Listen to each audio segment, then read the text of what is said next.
no. Only the best.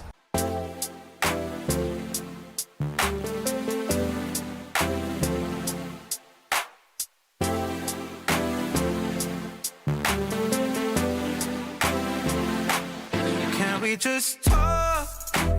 Can we just talk? Talk about where we're going before we get lost and be our thoughts. Can't get what we want without knowing. I've never felt like this before. I apologize if I'm moving too far. Can we just talk? Can we just talk? Figure out where we're growing. Yeah. Started off right, I can see it in your eyes. I can tell that you wanting more. What's been on your mind? There's no reason we should hide. Tell me something I ain't heard before. Oh, I've been dreaming about it, and it's you I'm on. So stop thinking about it. Can we just talk? Can we just talk? Talk about where we're going before we get lost and be our thoughts. Can't get what we want without knowing. I've never felt like this before. I apologize if I'm moving too far. Can we just talk? Can we just talk? Figure out where we're growing. Oh, nah. Penthouse view, left some flowers in the room. I'll make sure I leave the door unlocked. Now I'm on the way, swear I won't be late. I'll be there by 5 o'clock. Oh, you've been dreaming about it, and I'm what you want. So stop thinking about it. Can we just talk?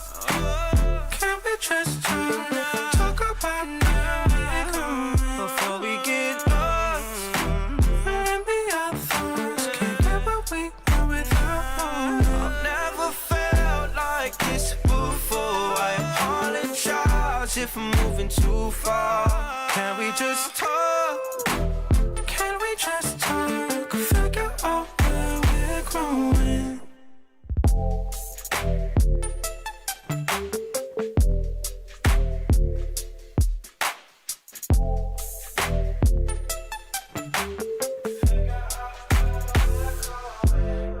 Only the best. You've never been to heaven, have you? Ooh, it's the ride of your life. Hold on, cause baby, I might just give you a bite of your sweetest pie. Ooh, baby, we can go fast. I'll drive and you just lay back. I got the flavor, the last, yeah, the sweetest pie. I might take you home with us. I might give you all of it. Come get your dose of the sweetest pie. Ooh, it's the ride of your life. Hold on, cause baby, I might just give you a bite of the sweetest pie. Baby, I'm the sweetest. Pussy is the meanest. Hot girl shit, but I'm cold every season. Know he got that pipe, let him bust it till it's leak. Yeah. Booty like a pillow, he could use it while he's sleeping. Look, don't be going through my phone, cause that's the old me. Ain't the only one tryna be my one and only. Real thick, moving slow, that body like codeine. He a player, but for making it, cutting the whole team. That body, looking nice. I got cake and I know he wanna slice. I wish a nigga would try to put me on ice. I ain't never had to chase dick in my life. I want that nasty, that freaky stuff. Live under my bed and keep me up. That hand-selling girl to let him eat me up. Ooh, it's the ride of your life. Hold on, cause baby, I might just give you a bite of the sweetest pie. Ooh, baby, we can go fast. I'll drive and you just lay back. I got the flavor, the last, yeah, the sweetest pie. I might take you home with us. I might give you all of it. Come get your dose of the sweetest pie. Ooh, it's the ride of your life. Hold on, cause baby, I might just give you a bite of the sweetest pie. You got me hung up from across the room. I'm so high that I'm on another altitude. And on my cloud, I got some space for you. Got a taste for you. Won't bounce to the ounce. pick it up, put it down. Wanna put his nutty buddy in my fudge round. He tight than a bitch, he ain't had it like this. Toes curling like they throwing gang signs on crib. One thing about me, I ain't taking no shit. He will, I know it's pissing off his old bitch. Caesar, Milan, I got his ass trained. Try to let a dog know who really running things. You've never been to heaven, have you? Ooh, this the ride of your life. Hold on, cause baby, I might just give you a bite of the sweetest pie. Ooh, baby, we can go fast. I'll drive and you just lay back. I got the flavor, the last, yeah, the sweetest pie. I might take you home with us. I might give you all of it. Come get your clothes off. The sweetest pie. Ooh, this the ride of your life. Hold on, cause baby, I might just give you a bite of the sweetest pie. Real hot girl shit. Me and Dua Lipa finna get the party. Whoa, Todd, woo!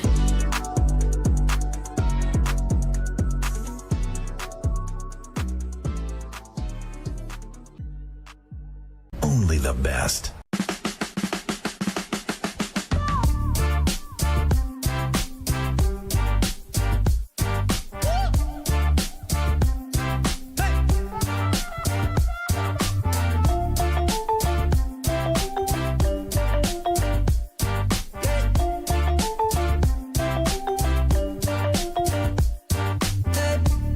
I don't want this night to end. It's closing time, so leave with me again. Yeah, you got all my love to spend. Oh, let's find a place where happiness begins. We're gonna dance in my living room, slave to the way you move, hurts when I'm leaving you. Hey, just dance in the living room, love with an attitude, drunk to an 80s groove. Hey, we're gonna dance in my living room, slave to the way you move, hurts when I'm leaving you. Hey, dance in the living room, love with an attitude, drunk. It's only you, man, you know that it's real. So why would you fight or try to deny the way that you feel? Oh, baby, you can't fool me. Nobody's got other plans, so stop pretending you're shy. Just come on and dance, dance, dance, dance. Oh.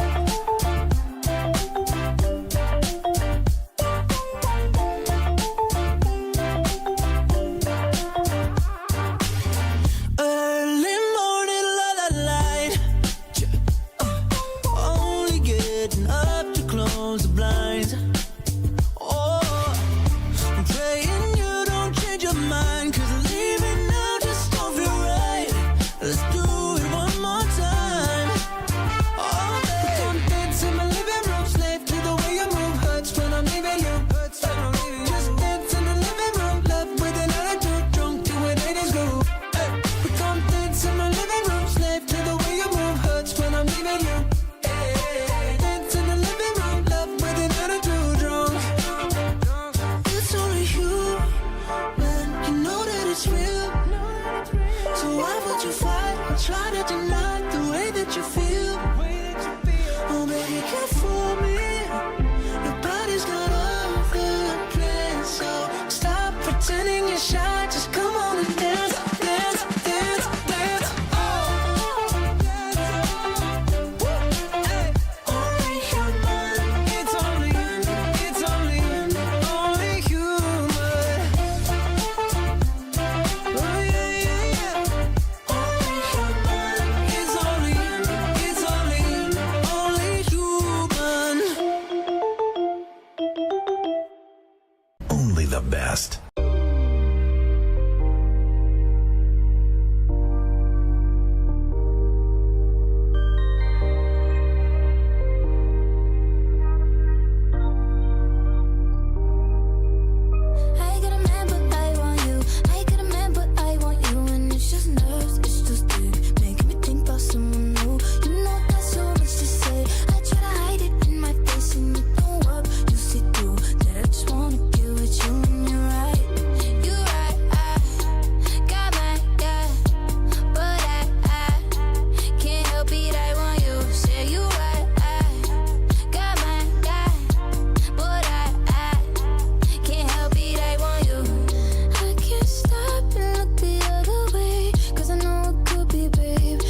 making me think about someone new. You know I got so much to say. I try to hide it in my face and it don't work. You see through that I just wanna get with you.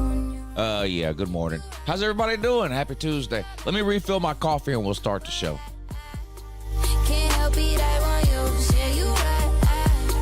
Got my guy, but I can't help it, I want you. Girl, I want you like you want me to. I feel that energy when you're on top of me.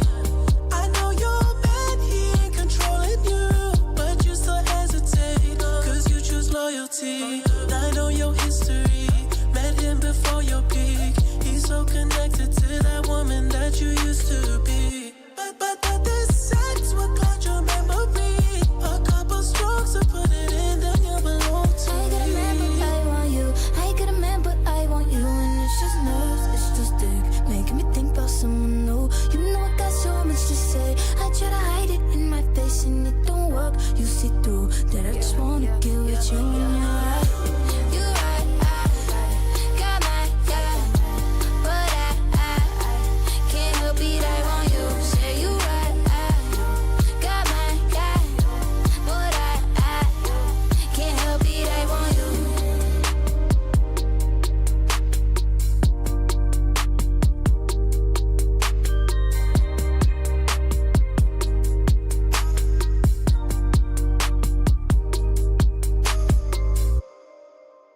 Only the best.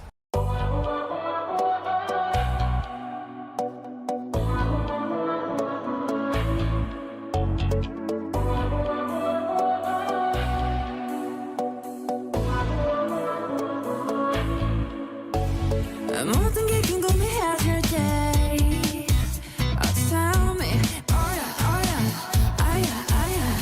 뭐가 널 행복하게 하는지 text me, oh yeah.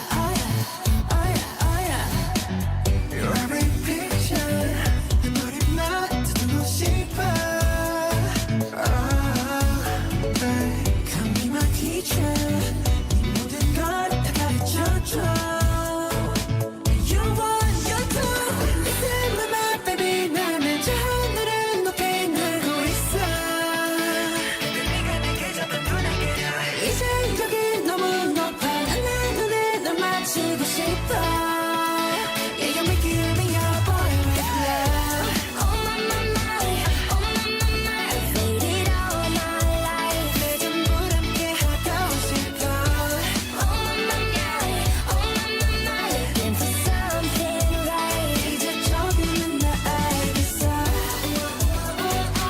want something stronger.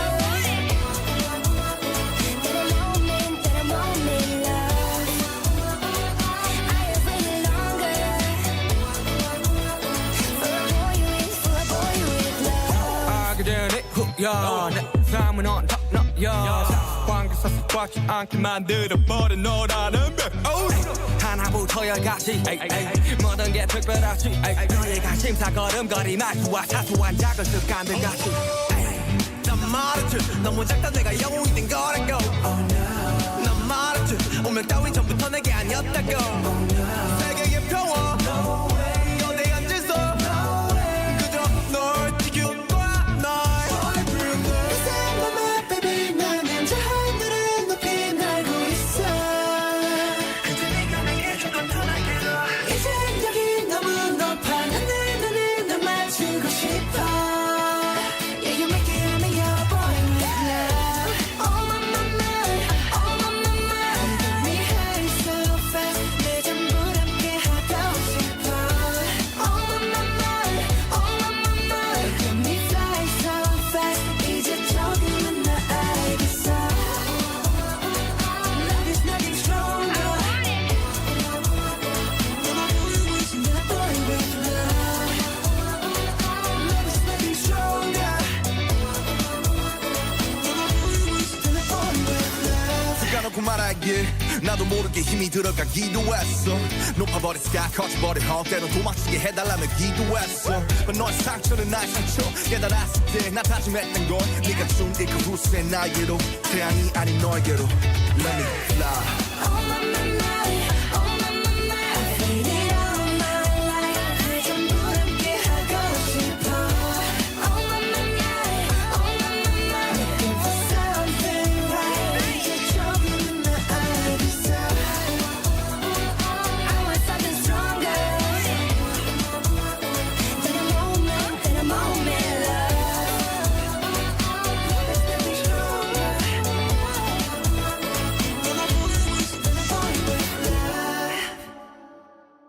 the best.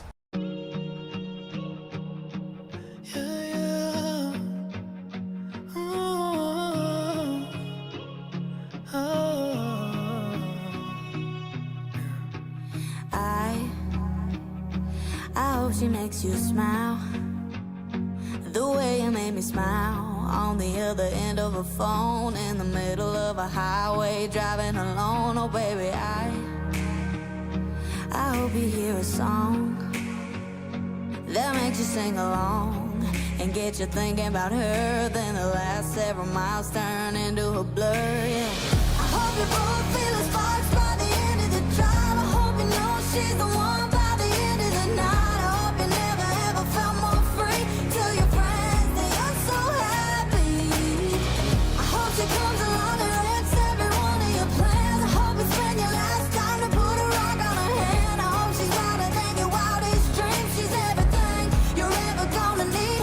And then I hope she cheats like you did on me. And then I hope she cheats like you did on me. Yeah, babe, I hope he shows up in a 2 a.m. pic from a friend, hanging on to a girl to just rub it in. I hope you stay up all night, all alone, waiting by the phone, and then he calls. And baby, I hope you work it out. Forgiving just about, forget, let him take you on a first date again. And when you lean in for a kiss, I hope you both feel the sparks by the end of the drive. I hope you know he's the one by the end of the night. I hope you never ever felt more free. Tell your friends that you're so happy. I hope he comes along and wrecks every one of your plans. I hope he spends his last time to put a rock on your hand. I hope he's wilder than your wildest dreams. He's everything you're ever gonna need. And then I hope he cheats like you did on me. And then I hope he cheats like you did on me. I hope a ghost comes all the way around. I hope she makes you feel the same way about her that I feel about you right now. I hope you both feel the sparks by the end of the drive. I hope you know she's the one by the end of the night. I hope you never ever felt more free. Tell your friends that you're so happy. I hope she comes along and wrecks every one of your plans. I hope you spend your last time to put a rock on her hand. I hope she's wilder than your wildest dreams. She's everything you're ever gonna need. And then I hope she cheats. Yeah, good morning and that. How's everybody doing? Happy Tuesday. Welcome to the morning show. This is Uncle Lou. Live on LouTube for you. With a fresh cup of coffee.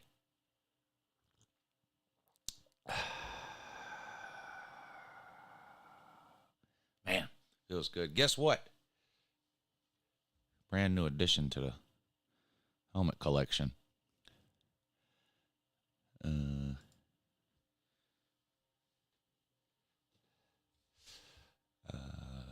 Yeah.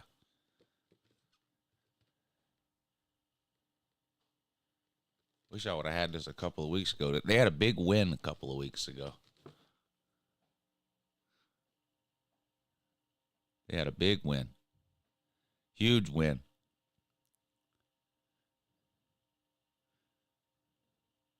Shout out to Bowling Green. But that's not all. Wait till you see this. This is unbelievable. As far as the rest of my helmets go, the rest of my helmet season might be over. Check this out.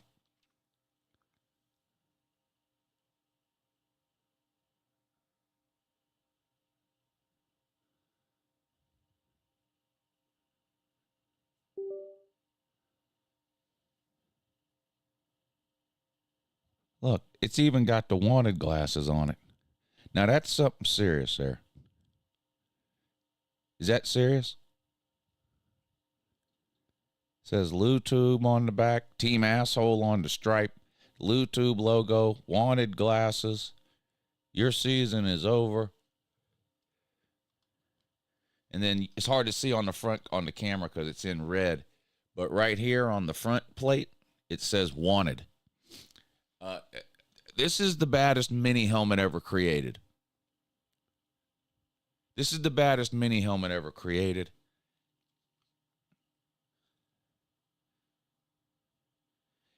I'm in contact. I'm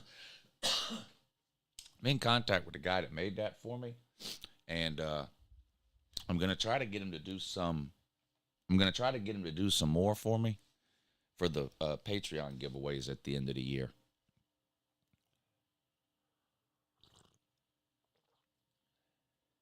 But as far as the rest of my helmets go, their season is pretty much over. After that, with the YSIO helmet, that pretty much is the baddest helmet of all time. So, yeah. So what are we going to do about Michigan?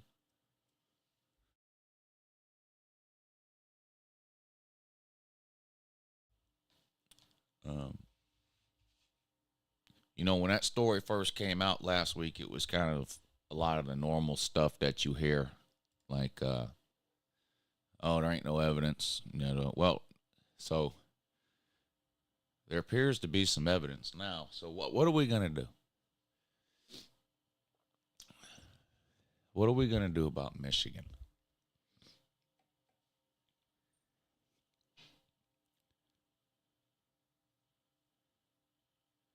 Vacating wins. What are we doing?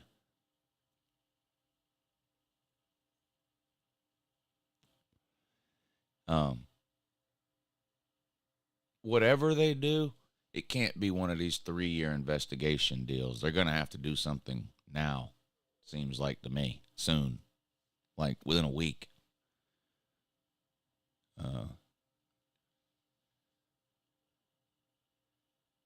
If it's proven that that's what they were doing, let's start there. So here's what we know so far. They've been accused by multiple teams. It's been proven that a staffer purchased tickets to 30 different games involving 11 future Michigan opponents, right?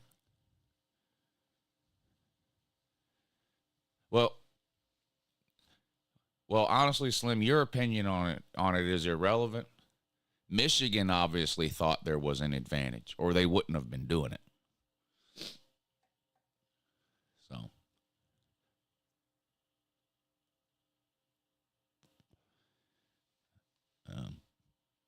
I don't know.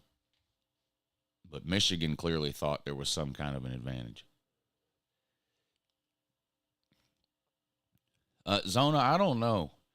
Well, here's the thing. The NCAA doesn't run the playoffs. I don't even know if the NCAA can institute a playoff ban because the NCAA doesn't run the playoffs.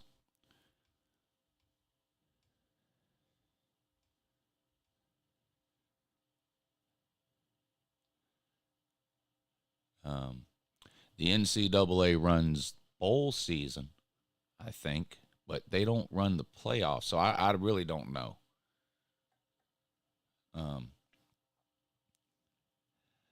But if it's proven that a Michigan staffer went to all these different games, sat behind the opponent's bench, recorded the team's signs, then went back to Michigan, and Michigan used that in game preparation, then I think something pretty severe has to happen.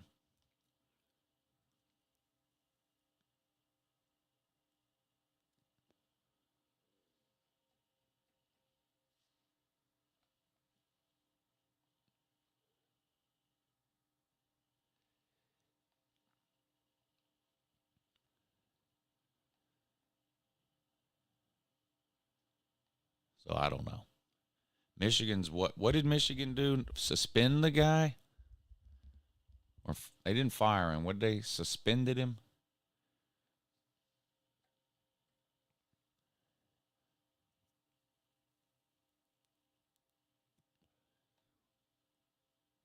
I mean, sign stealing happens all the time. Football, baseball, whatever. But during the game, you know,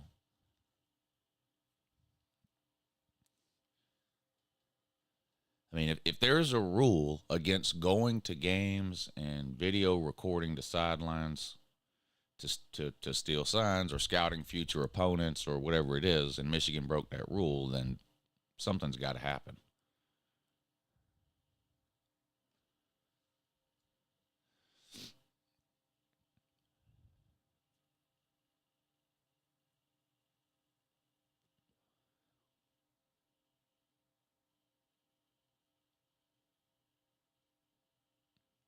Harbaugh should just suspend himself for the rest of the season.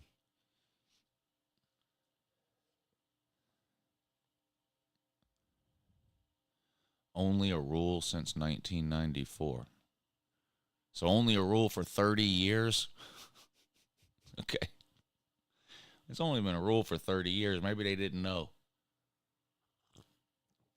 And no, most teams don't break that rule. This is you hear this every time somebody gets caught cheating. Well, everybody does it. Well, no, they don't. No, they don't.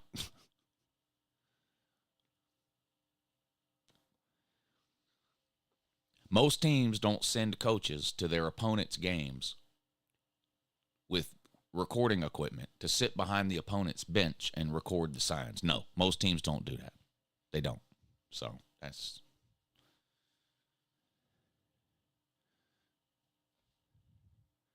just not true.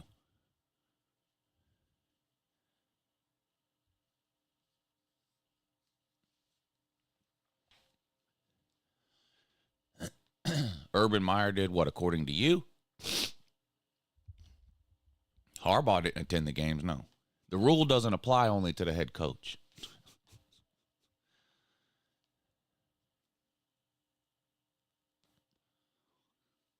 The rule doesn't apply only to the head coach.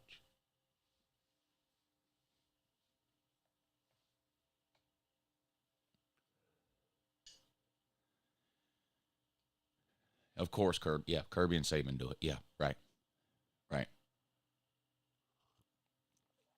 Kirby and Saban have staffers that go to future opponents' games every week, sit behind the opponent's bench and video record the signs. Right.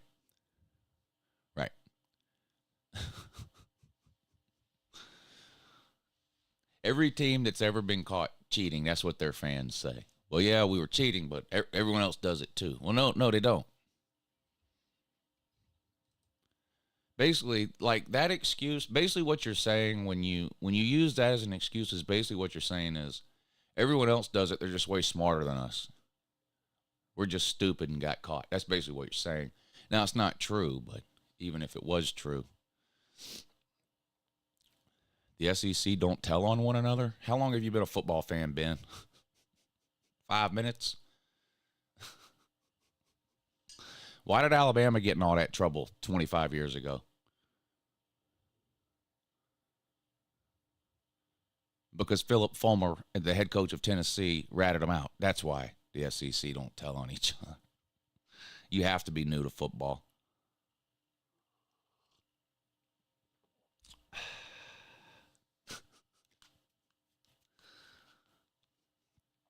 Yeah, the SEC loves it when other SEC teams cheat. Yeah.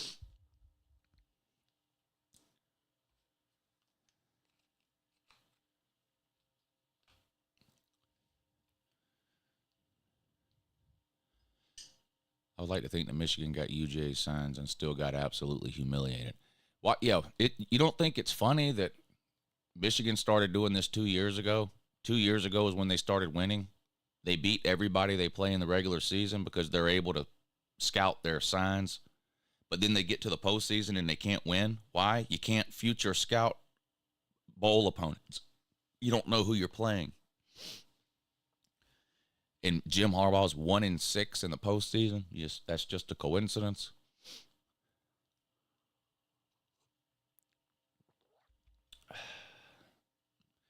They're able to scout their in-game opponents. They're able to go to their regular season opponents' games ahead of time, record the signs, cheat basically, But in the postseason, they're not able to do that because they don't know ahead of time who they're playing. So they win all their regular season games, but in the postseason, they're 1-6. That's just a coincidence.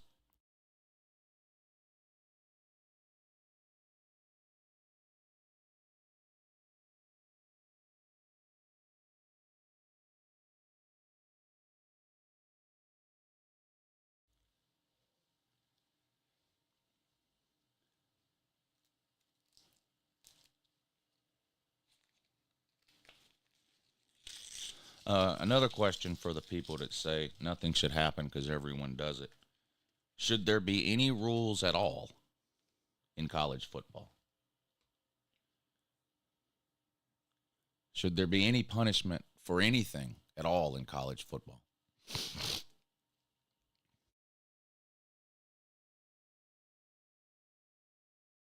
The everyone does it argument is just ridiculous. What do you think I would say if it was Georgia? I treat Georgia the same way I treat anybody else.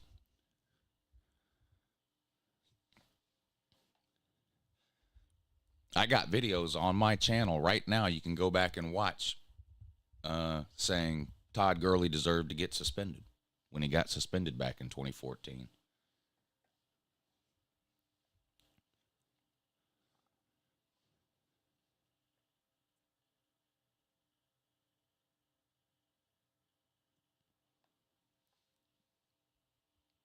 I think if a team is caught cheating, there needs to be some kind of punishment. Otherwise, there's no point in having any rules at all.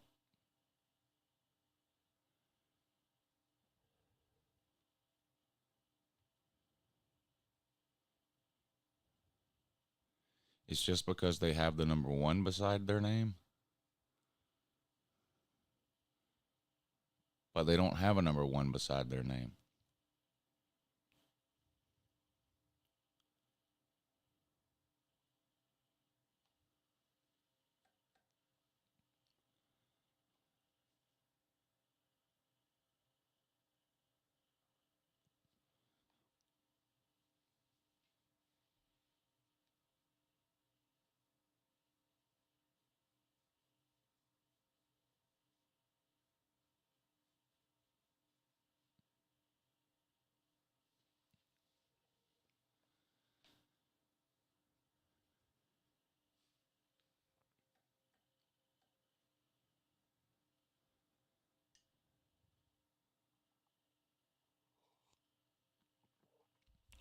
The mattress man lost $75 million on the Astros again.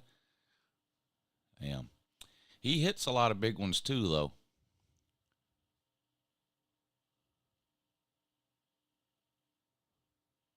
He hits a lot of big ones too. I wonder if he's lost more or won more in those huge $1 million bets over the years.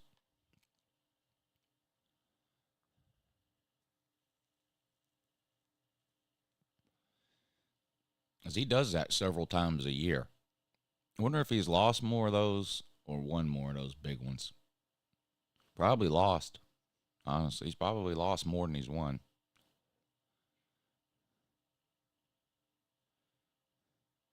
Now you know why mattresses are so expensive. You have to support this guy's gambling habit.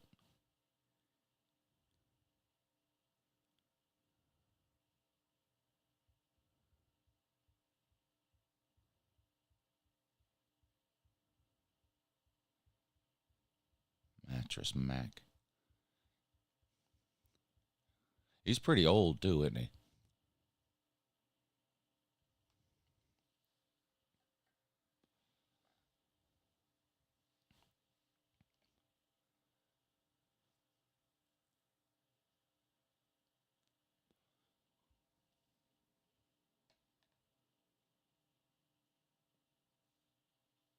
Who's still left in the baseball playoffs? I don't even know. I ain't got no idea.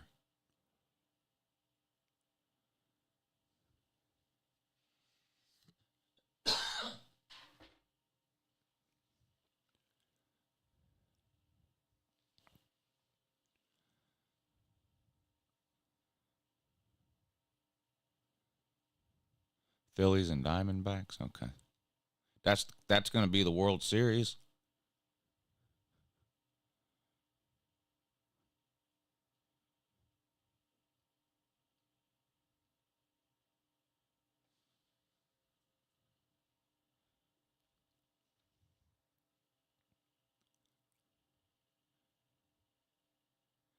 Phillies and Diamondbacks play tonight, Game 7. That's the we're in the World Series already.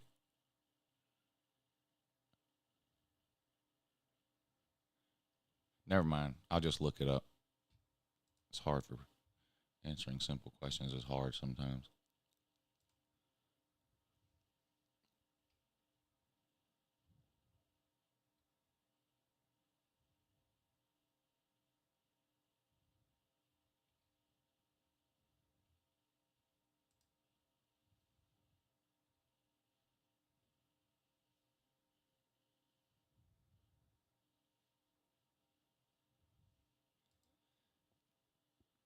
Lou, are you watching the NBA regular season debut tonight? What do you think? No, I'm not. No, I am not.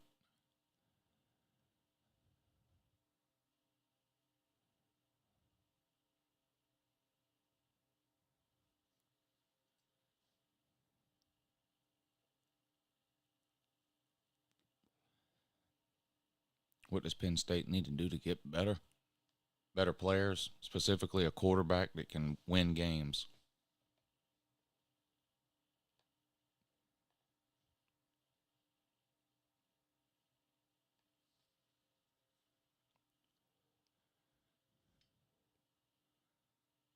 Honestly, Penn State reminds me of Michigan up until 2 or 3 years ago.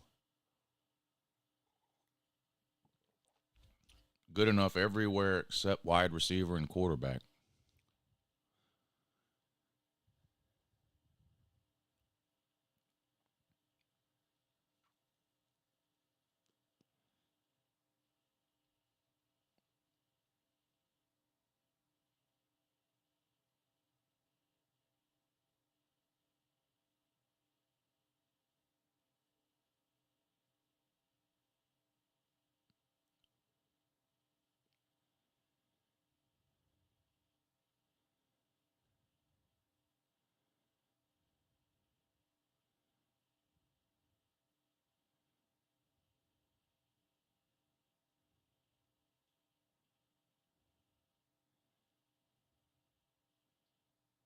No, Sean Clifford was not a good quarterback. You're right.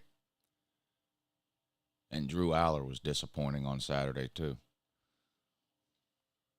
He was supposed to be the missing piece. That didn't work out.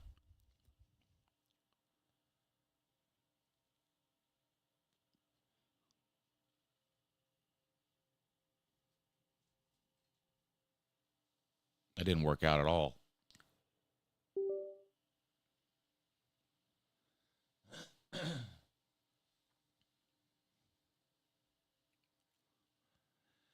What did Philip Fulmer accuse Alabama of? What were the penalties? Okay, so you are new to college football. Okay.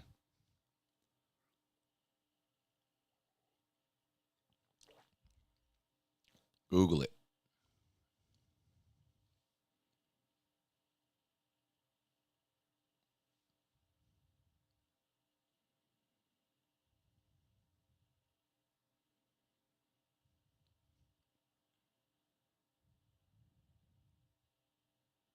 Was Tater Juice the last scandal during the season? Well,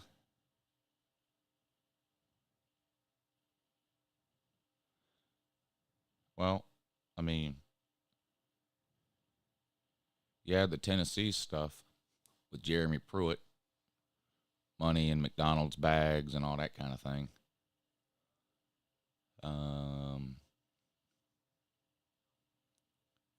Hugh Freeze and Hugh Freeze and Ole Miss back in 2017, 2018.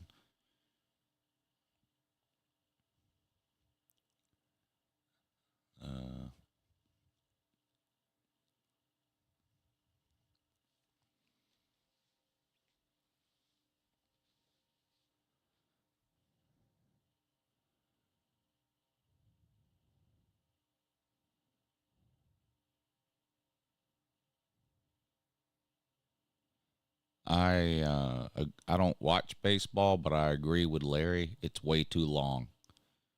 162 games is ridiculous. And he's right. It should be over in the summertime. Should be over in the end of August. I think he's right. mean, when more people are watching regular season college football games than are watching baseball postseason, that should tell you something.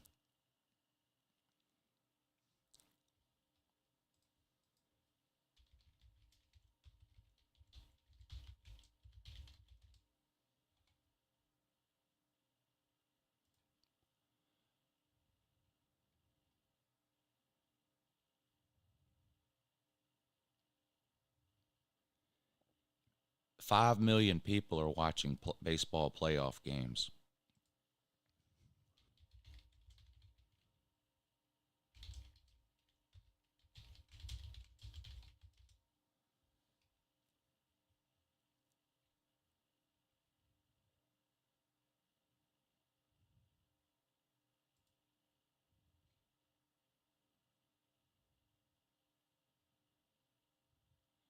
$14.4 million people. Oh, wait a minute. That's not. I'm looking for Saturday's game. Penn State, Ohio State. TV ratings.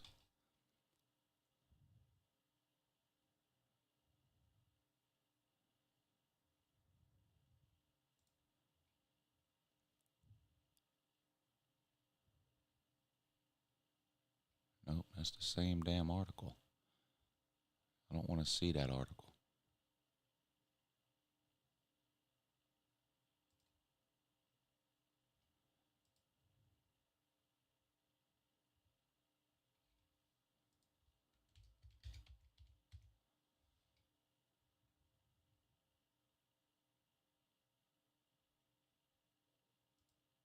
There we go. Well, this is only updated through week 7. 7 million people watched Oregon and Washington 2 weeks ago. That's more people than watch playoff baseball. 5 million people are watching playoff baseball.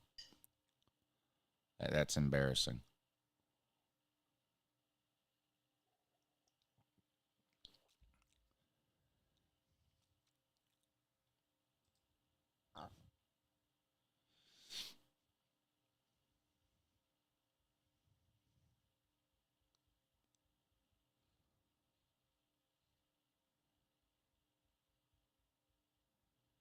More people watched Notre Dame, Louisville than watched playoff baseball.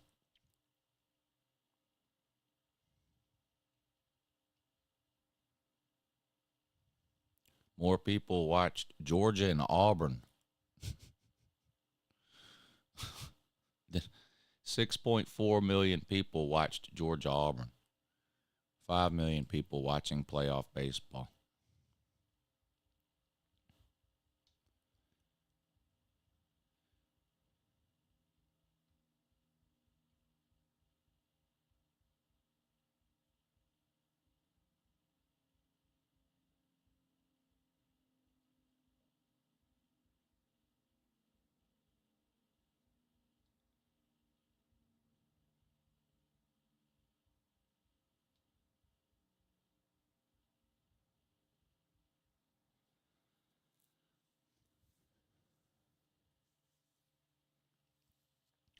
You'd think with all the sign stealing, Michigan would at least want a playoff game. They can't sign steal playoff opponents. They can't future. They can't. They don't know who they're playing in the. By the time they know who they're playing in the playoffs, it's too late to send somebody to those games to record the signs. That's why they don't win in the postseason, because they can't send somebody to the game to record the signs.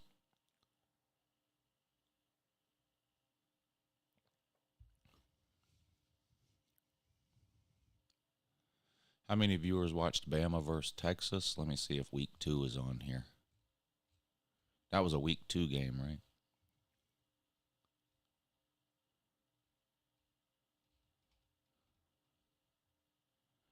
Week 0, week 1. 8 million people watched Texas versus Bama. 8 million people watched Nebraska versus Colorado. 5 million people watched playoff baseball.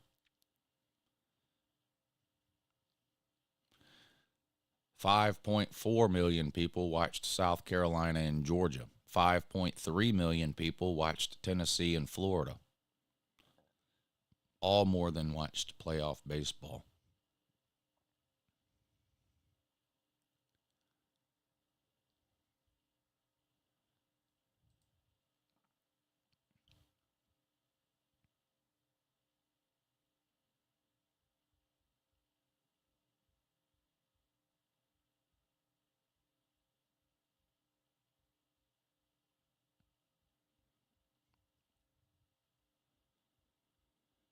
Yeah, Jay, that's right.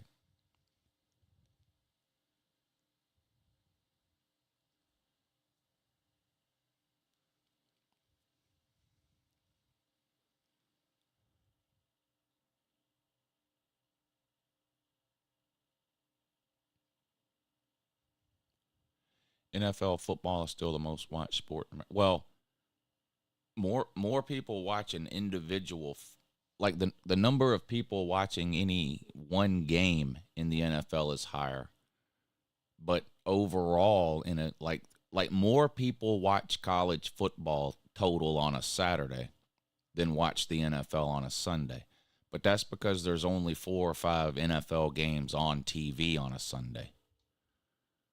And there's 40, 50 college games on a Saturday. But let's see if we can see the NFL ratings.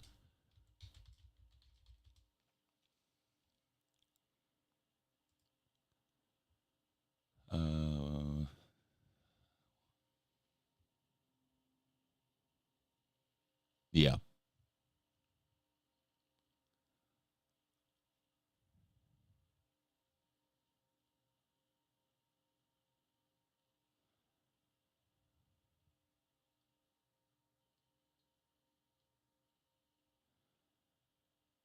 Yeah, like there's a lot of NFL games where like 10 million people were watching, 9 million people, 16 million people. But there's only 5 or 6 NFL games on a week. So like the total number, so more people are watching any one NFL game than are watching any one college football game, but the total college football viewership is higher than the total NFL viewership just because there's more games on.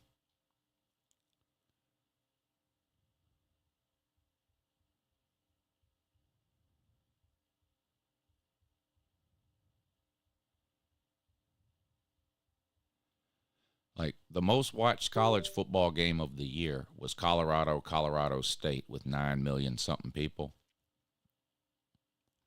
The least watched NFL game in week 6 had 5 million people, but that was the London game that came on at 9 in the morning.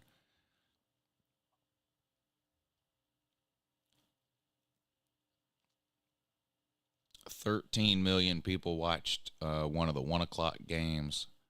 13 million people watched Thursday night football. 19 million people watched Monday night football. So, like per game, those numbers are way higher than any individual college football game. But the total number would be higher for college football because there's more games on. Lou, you taking the over-under of 3.5 years before NCAA announcement of results on Michigan? Yeah, I mean, if something is gonna, there's a lot of problems with the NCAA, but that's one of the biggest ones that it takes too long. So I really don't know. I feel like something needs to happen now. Whatever they're gonna do, they need to announce it now. Not let what's the point in Michigan going through the season doing whatever it is they do, and then 2 years down the road going, oh well, whatever they did doesn't count. If you're gonna do something, you got to do it now.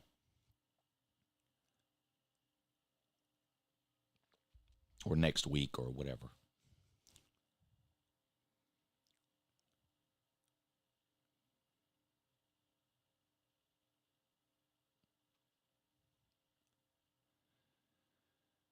Yeah, because that's what'll happen. I mean, if it looks like Harbaugh's going to get in any type of trouble down the road, right, he'll bolt for the NFL. He considers it every year anyway.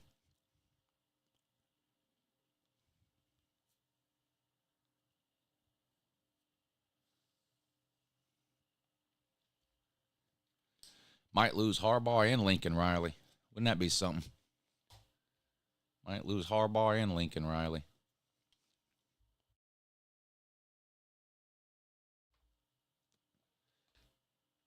When Lincoln Riley leaves Southern Cal for the NFL, will Southern Cal fans hate Lincoln Riley as much as Oklahoma fans now hate Lincoln Riley?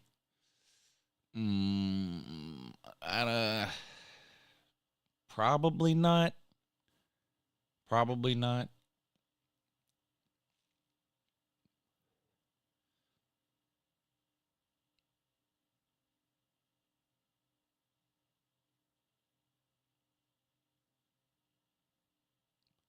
On Twitter last night, someone posted Venmo screenshots of Stallion paying Michigan recruiting interns for tickets. He was sloppy and didn't cover his tracks. Well, apparently he bought all the tickets with his own credit card or something and then transferred the tickets to other people's, what I heard, but I don't know.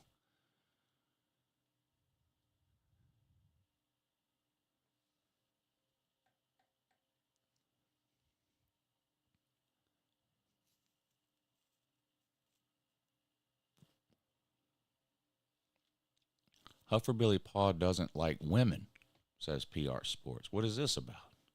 This can't be true.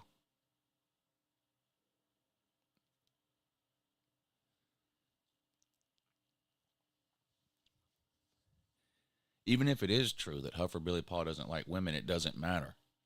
Women just throw themselves at HBP. I've seen it.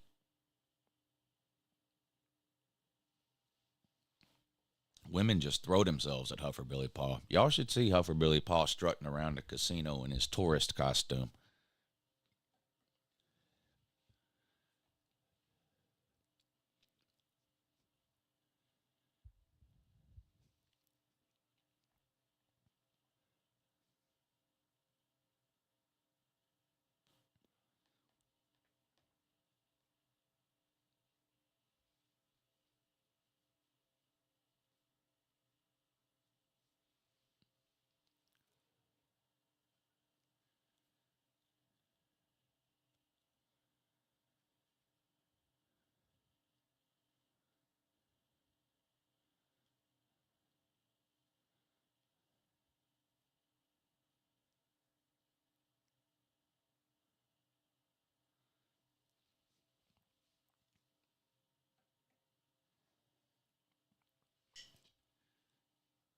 Huffer Billy Paul in a casino is something serious. Y'all should see him strutting around in his flip-flops, cargo shorts, and a polo shirt.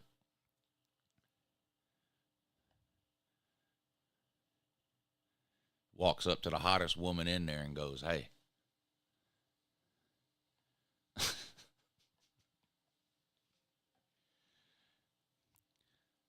You ever seen a 55-year-old man split tens? Follow me.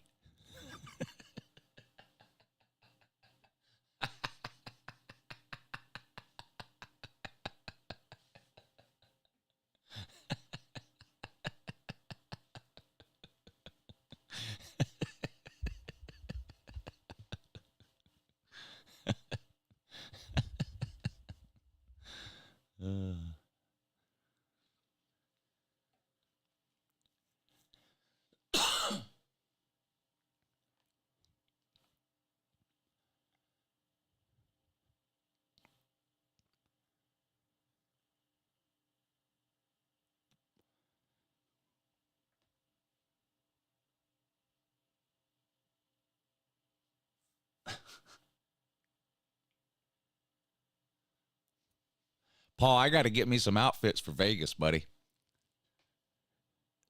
Should I go all out?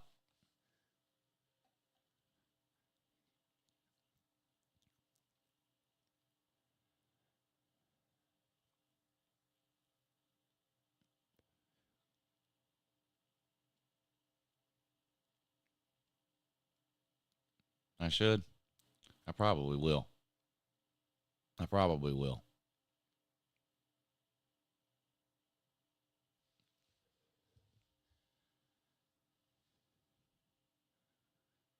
I'm excited. That's going to be fun.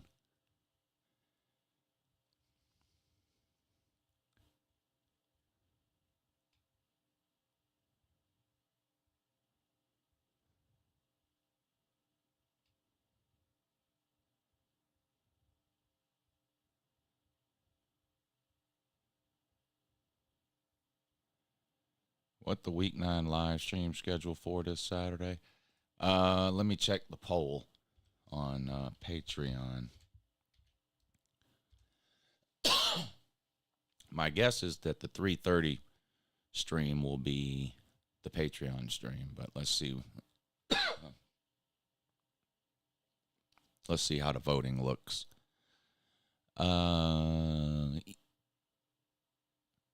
Yeah. Right now, the voting is 57% for the afternoon stream, which would be 3:30. So that would be Patreon at 3:30. And then I would probably do prime time on YouTube. There's not a lot of great noon games. We looked at the schedule yesterday. There's not a lot of great games on at noon. So if the Patreon stream is at 3:30, if I do a second stream, if there was ever going to be a week where I didn't do a second stream, this would be it. It's just not a great slate of games on Saturday. It's really not. Let's look at it again.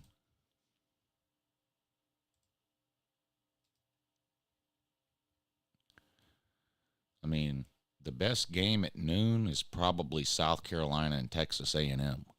And there's really nothing else. Indiana at Penn State, Oklahoma at Kansas, Florida State at Wake Forest. Those are probably all going to be blowouts. West Virginia at Central Florida. I mean, there's just that might be the worst slate of noon games we've had all year. You got some good games at 3:30. Georgia, Florida. Clemson, NC State at 2. Oregon at Utah at 3:30. Pittsburgh at Duke 3:30. Or Pittsburgh at Notre Dame. Duke at Louisville 3:30. Mississippi State at Auburn. Virginia at Miami. I mean, you got some decent 3:30 games, but it looks like that's going to be the Patreon stream. And then at night, I mean, Tennessee at Kentucky, Ohio State at Wisconsin, Colorado at UCLA, North Carolina at Georgia Tech. Yeah. So if the voting stays like it is now for Patreon at 3:30, then I'll probably do the primetime games on YouTube. So it would be 3:30 on Patreon, 7:30 on YouTube.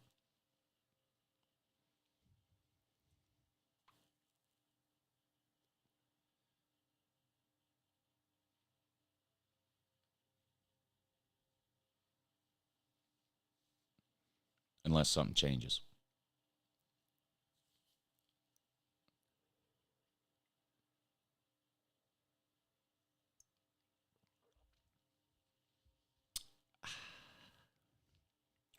Georgia plays Florida.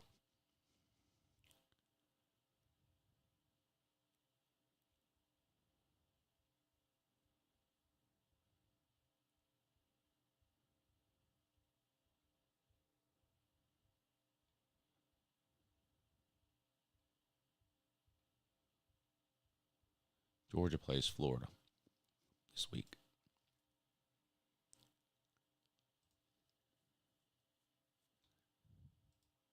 Talked to Pete yesterday. He was at the Alamo. You know, he's out of town this week. He's in Texas.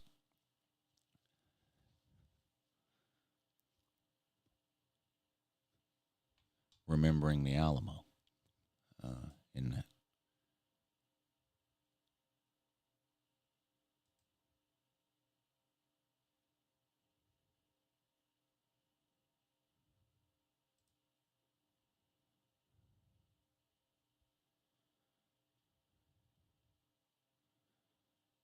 Might see Lawson Lucky some this Saturday unless he's hurt or something. No, he's not hurt. He's back. He had that tightrope surgery in August, but he's back now. And, yeah, I think he's tight end too, I think. Oscar Delp is tight end 1. I think Lawson Lucky tight end 2. Pierce Sperling tight end 3, I think. But you're probably going to see less 2 tight end sets this week than you normally do. You know? Before, when they could put Brock Bowers and Oscar Delp out there, that's pretty good. But you're probably going to see less 2 tight end sets than normal this week, which I think we probably should have been doing less of that all along this year. I think there's more talent at wide receiver. I mean, obviously Brock Bowers is what he is, but I mean, outside of that, like, I'd rather have 3 or 4 of our wide receivers on the field and 1 tight end than 2 or 3 wide receivers and 2 tight ends. There's more talent at the wide receiver position. Ra Thomas has looked increasingly better the last several weeks. Dominic Lovett has played well. Of course, Ladd McConkey, Marcus Rosemary, Jack Saint. To me, those are the 4 wide receivers that should be out there the majority of the time. Those 4. Some combination of those 4.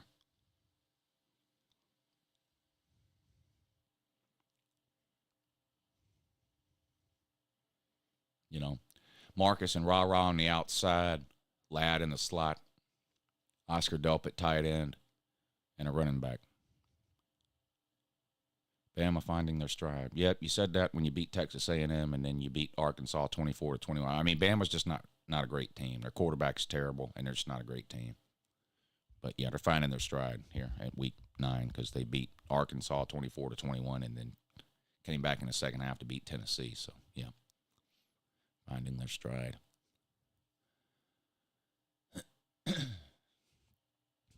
Bama will win the SEC. Yep, copied and pasted that from last year, didn't you?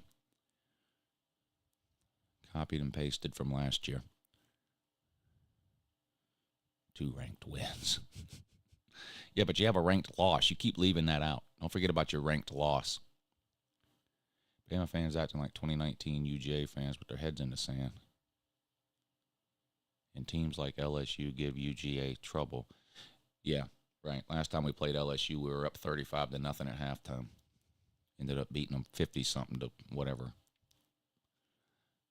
What do you think the line will be for Bama and LSU? Bama by 4. Is there a line out on that yet? Probably not.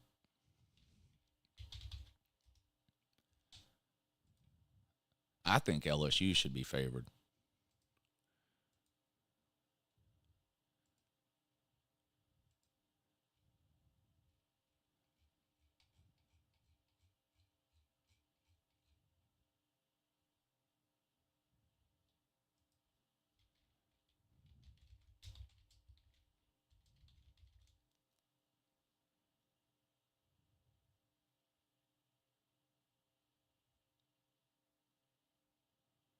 Bama's a 4.5-point favorite right now.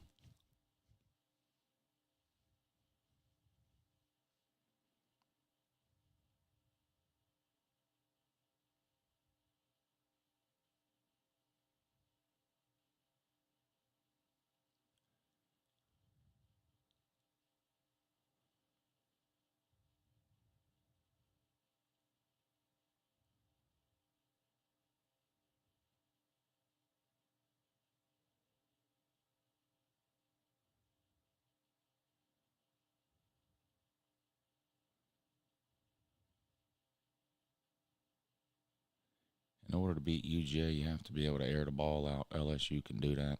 Would they win? Probably not. They have a decent shot, in my opinion, says Noel Squad. K-Star, do you watch football? And we know Bama not that good, says Robert. To say that Georgia's a great team because they're undefeated, but Bama is terrible because they have 1 loss is fucking ridiculous. No, I'm saying that because I've watched 8 weeks of football.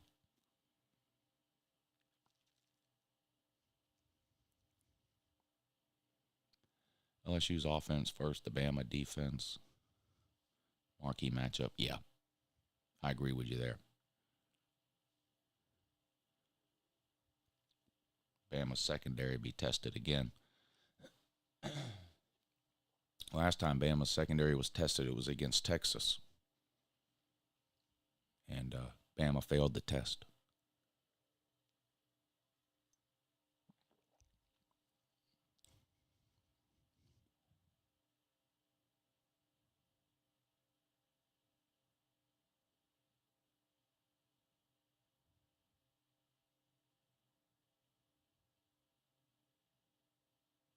Week 2 Bama and Week 8 Bama aren't the same. What about Week 7 Bama to beat Arkansas 24-21? Where does that fall into the mix?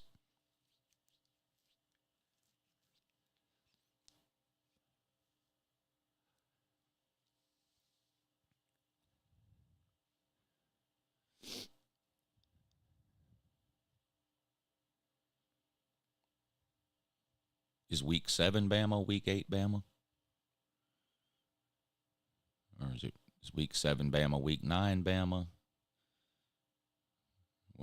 Where does that fall in?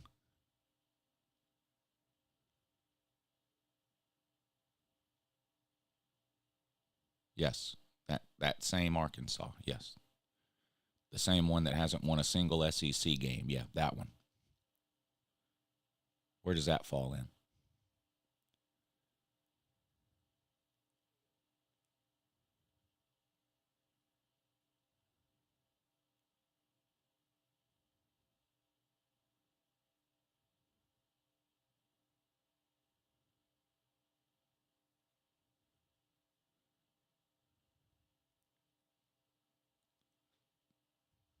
Bama's saying all the same stuff they said last year. It's literally a carbon copy of last year.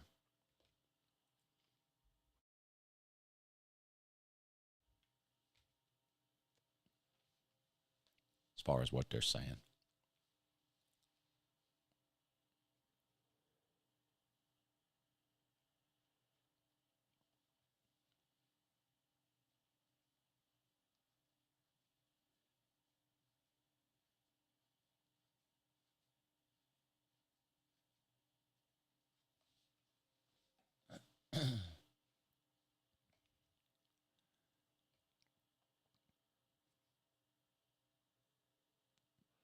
I think Bama's defense will keep them in most games that they play, but that offense just doesn't have what it takes to get Bama where they want to go.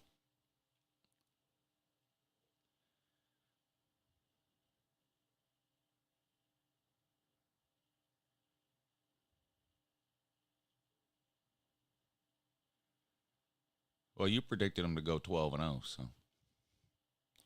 And 15-0 and 100-0, and just like you do every year.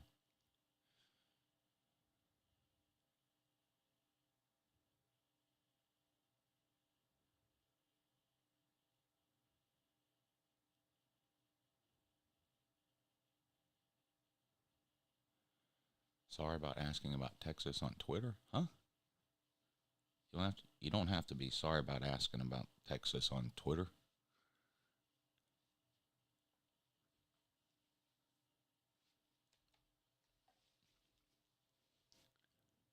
It's not about me. Let's talk about your prediction. Yeah, I had Bama in the preseason. I had Bama going 9-3 this year. Right now, it looks like they might go 10-2.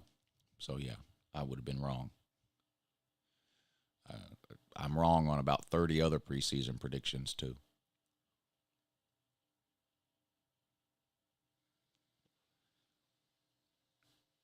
I'm all bent out of shape about it.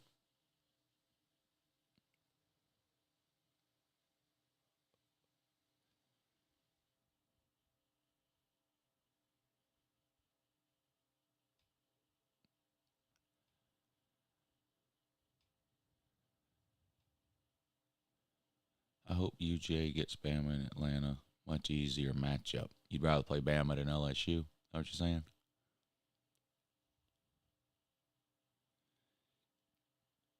Do you think Clemson could lose 6 games in the regular season?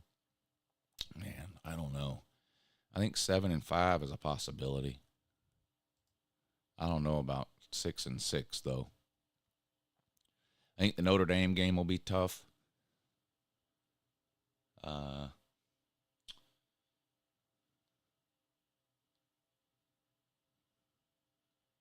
They'll probably win their other games.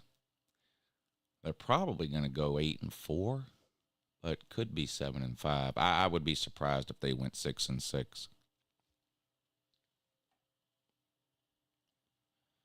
I don't think Georgia's untouchable. I wouldn't be surprised at all if Georgia loses one of their next 4 games. But none of their next 4 games are against Bama. So Georgia wouldn't lose to Bama, but they might lose one of their next 4 games.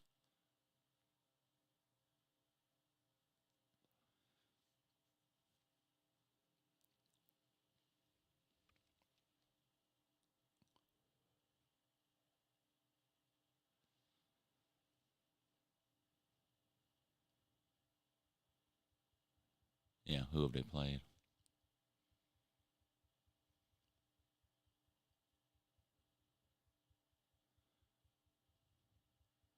Yeah, Auburn and Arkansas and Vandy.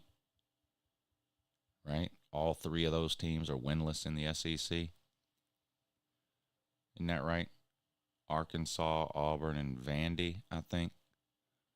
Winless in the SEC right now. Lou, not trolling. How does a team get better after losing? Bama fans said it at work today. Well, they've been saying that for years. Every time Bama loses, well, you don't want to play Bama now. Bama's mad. The last thing you want to do is play Bama after a loss.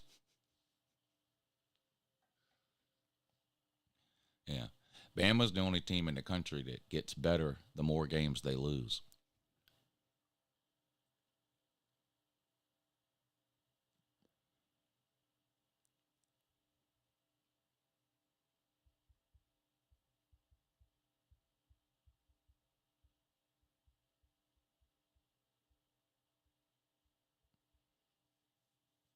Georgia's next 4 games look a lot tougher now than they did before the season started.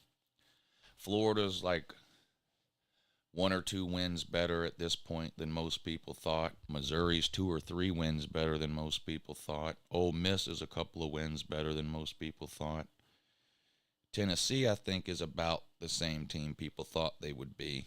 Maybe a little worse. But Ole Miss and Missouri will be top 15 teams when they play Georgia.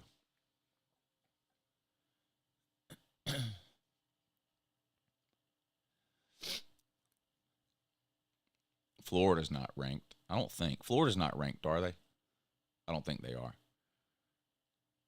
But the next 3 games after that for Georgia is against ranked teams.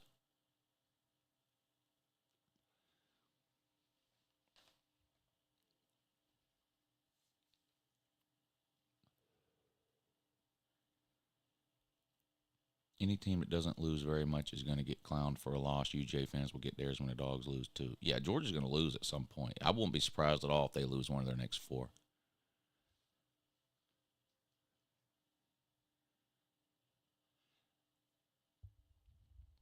I mean, I'd much rather Georgia lose one of their next 4 games than lose the first Saturday in December when it matters.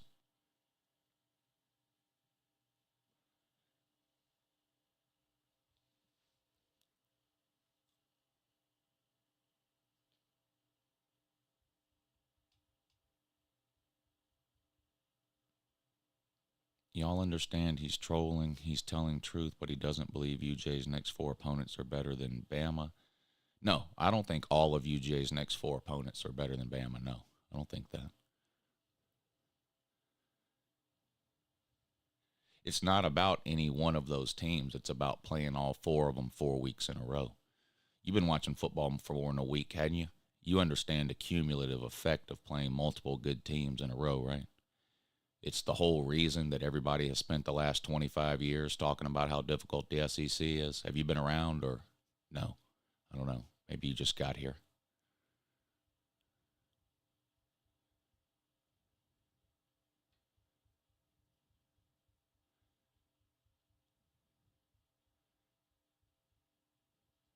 That's why we tell Texas and Oklahoma how hard the SEC is. It doesn't have anything to do with Texas and Oklahoma having to play Alabama or Georgia.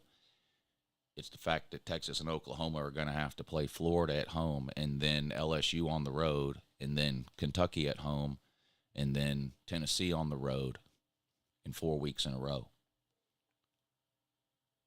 Don't you understand that, or no?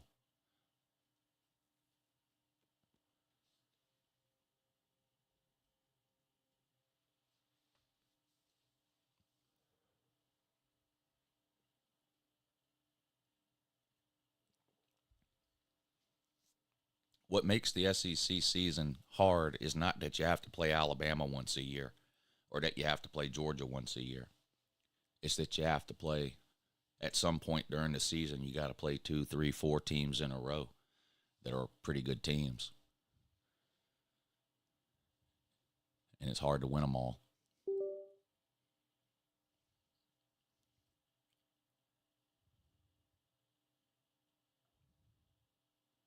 That is pretty good numbers for the morning show. I didn't realize that. You're right.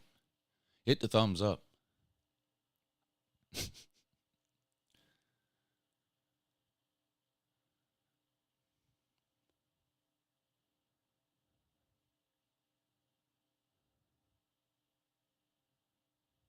Sorry about not doing the top 25 yesterday. I'm going to be honest with you. I was wore out after last weekend.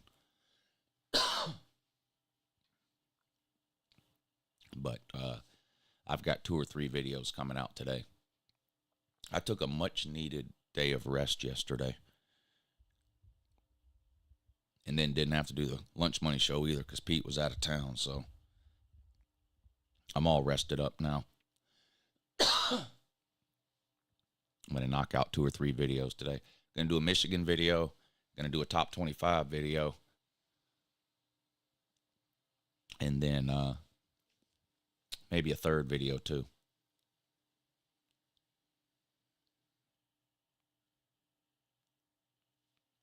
Yes, that is the reason why, PD.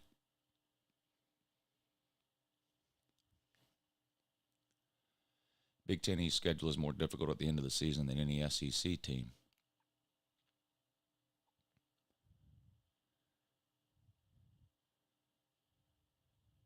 Well, there's 3 top 10 teams in the Big Ten East.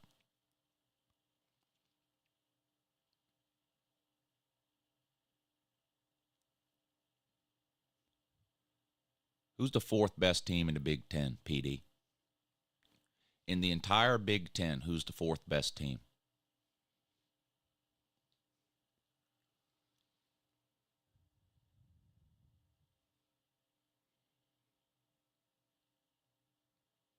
Maybe this will open your eyes.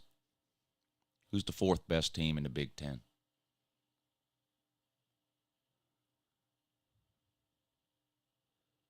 Rutgers? Yeah, see, that's my point. Is it Rutgers? Is it Maryland? Is it Iowa? Is it Wisconsin? Plus Big Ten teams play in the cold, rain, and snow. SEC wimps couldn't do that. Okay, yeah, all right. Now you're either an idiot or a troll now. Okay.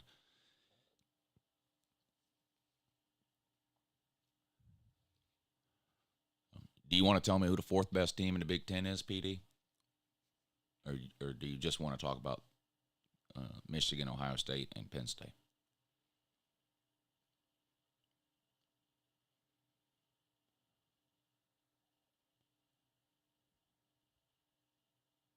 Big Ten worst offensive conference in the country, says ED.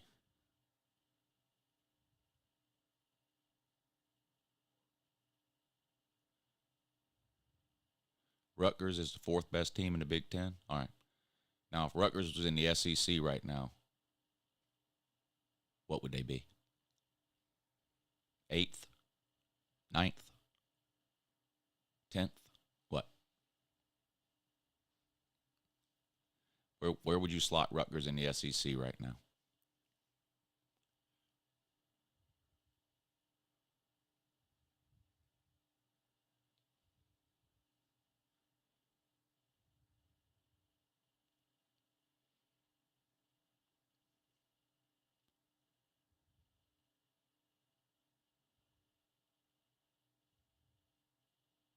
South Carolina's 2-5.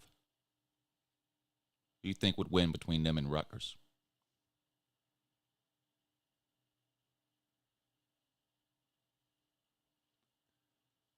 You couldn't come up here and shovel snow off my driveway and I'll do it 4 weeks in a row. You can't name a Big Ten team that has played in snow 4 weeks in a row. You can't name one.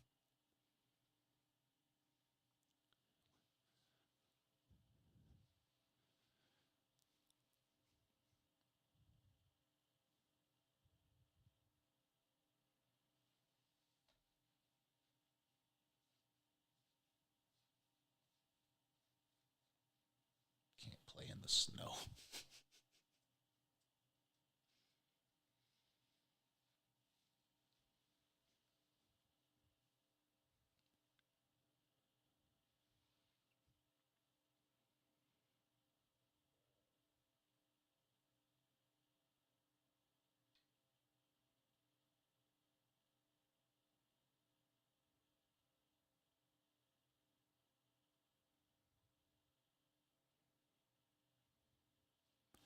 College football snow games are rare, just a few a year. Yeah.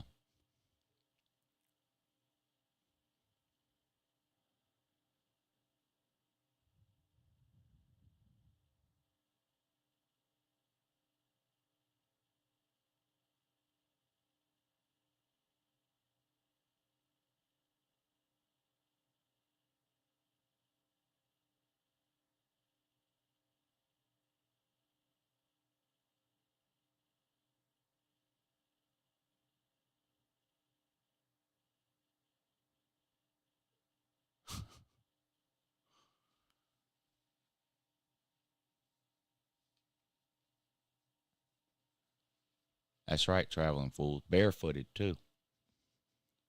Barefoot. Don't forget about that. I have to do it barefooted, too.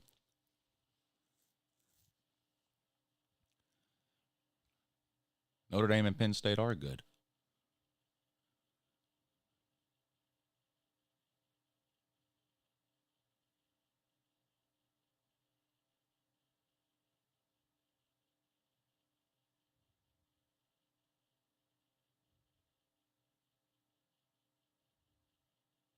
Cold weather, snow, or rain gets lots of players sick. This is something Southern schools don't deal with.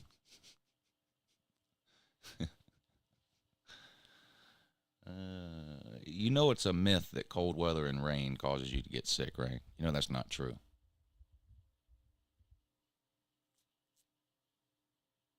Right? You realize that's not true.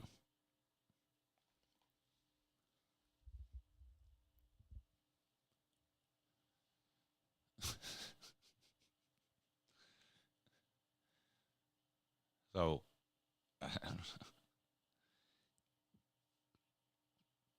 are you saying that the reason Ohio State is 2-12 all time against the SEC in the postseason is because all of those postseason games are played in warm weather in the South and in domes or whatever? Is that what you're saying?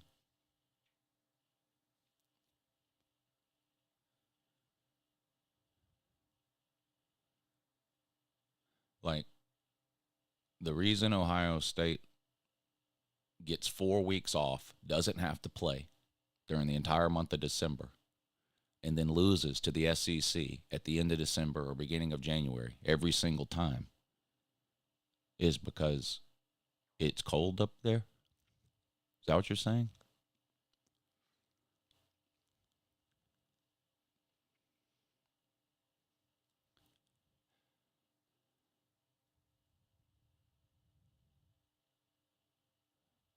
But we had a runny nose. Oh, well. We would have beat Georgia, but we had a runny nose.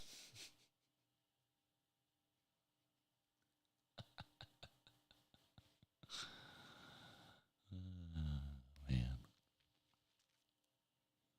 We would have beat Ohio State's like, yeah, we're winless all time against South Carolina, but we had a runny nose.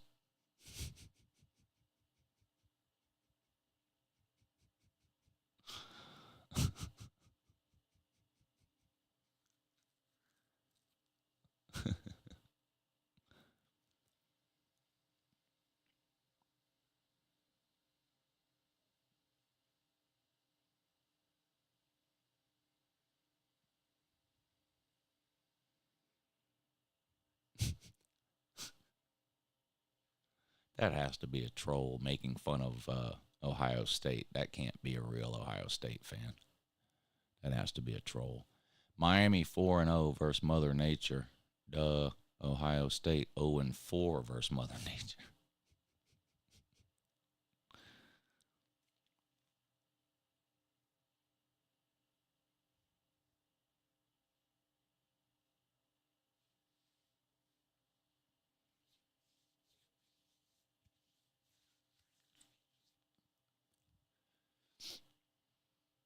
Lou Holtz is a lot tougher than Ohio State. God.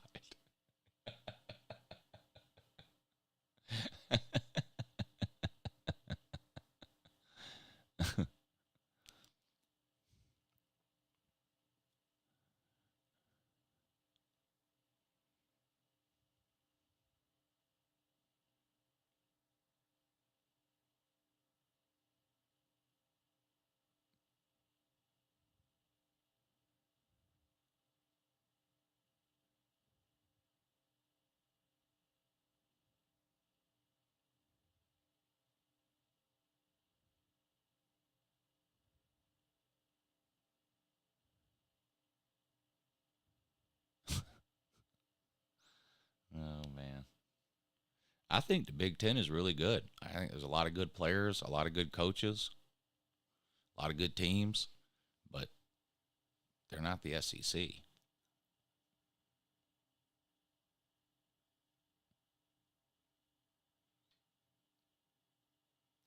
And the whole we can't win because it's cold thing doesn't make any sense, because there have been periods of time in college football where the Big Ten was the king of the castle, and it was cold back then too. There have been periods of time and eras in college football where the Big Ten dominated. And I looked it up in the Farmer's Almanac, and it was cold back then too.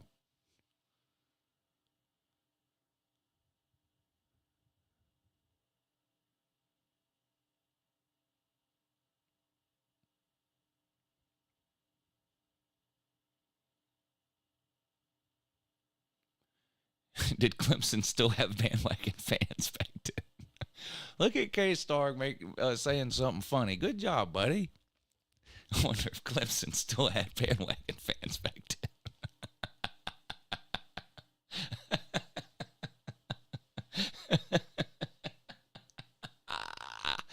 Oh, that's a good one.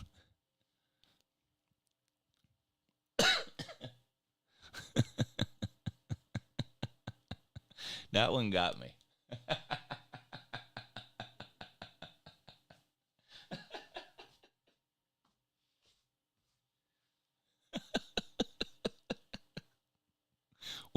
Wilford Brimley is here.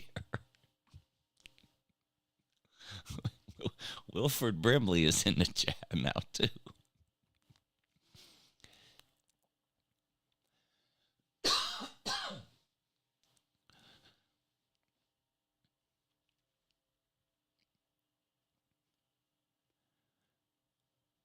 How's the coffee sales? You talking about the Uncle Lou coffee? Not that good. It's too expensive, really. It's twice the cost of a regular bag of coffee at the grocery store. There's nothing I can do about that, but that's just the honest truth.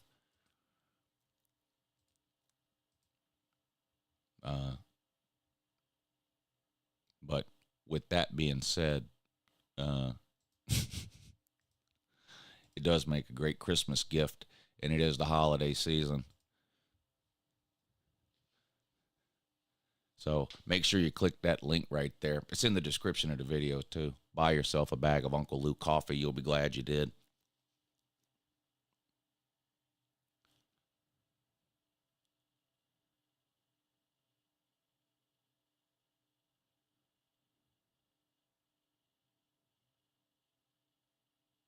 I appreciate it, Paul.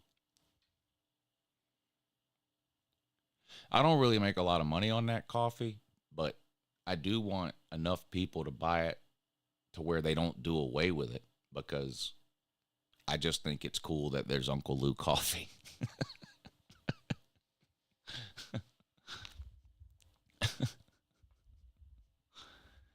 I can tell you this: everybody I know is getting a bag of Uncle Lou coffee for Christmas. I'm buying my dad, my brother, my ex-wife. I'm gonna buy my ex-wife like 4 bags of Uncle Lou coffee.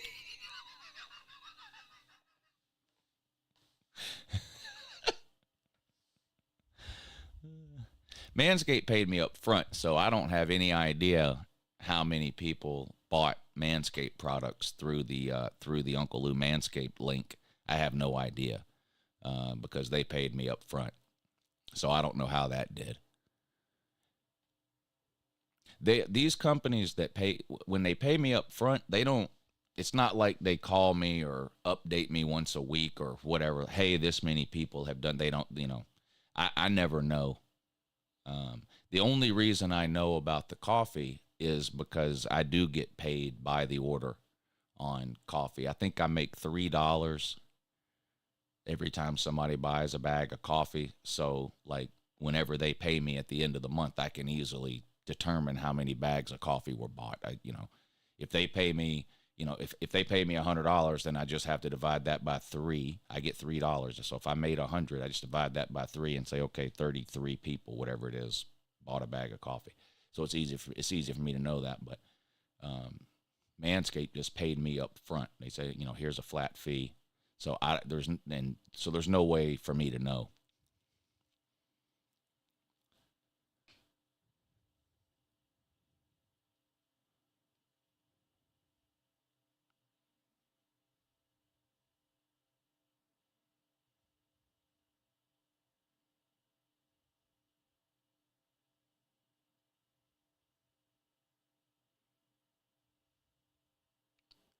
Pete criticizes Clemson. I guess that makes him a bandwagon fan. Yeah, according to Dabo, it does.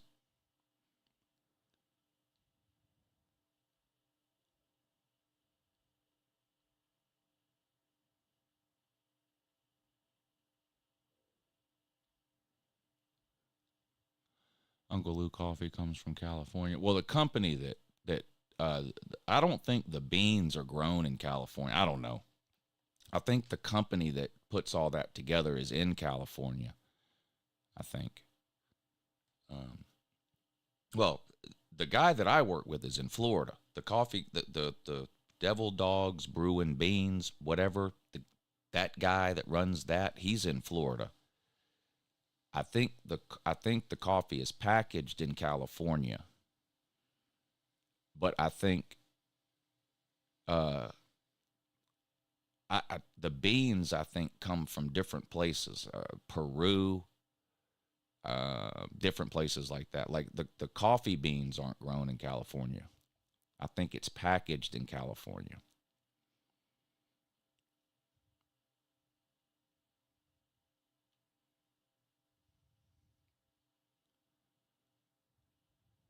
Sunbelt Billy about to get skull drugged by Kirby.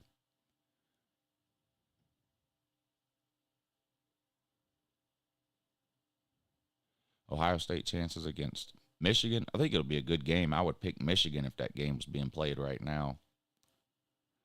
Who will finish with a better record, Clemson or Colorado? I'm going to go with Clemson.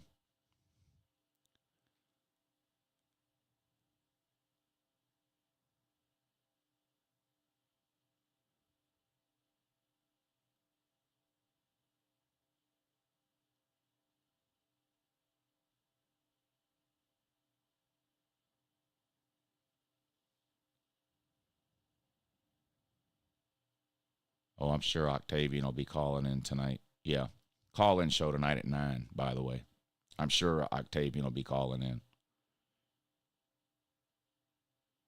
How's the ukulele versus Klubnik bet going? Honestly, I don't know. We normally check that every Monday night during the Lunch Money Show. And, of course, we didn't do the Lunch Money Show last night because Pete's out of town. So we'll check it again next Monday night and see. Cade Klubnik was ahead 2 Mondays ago.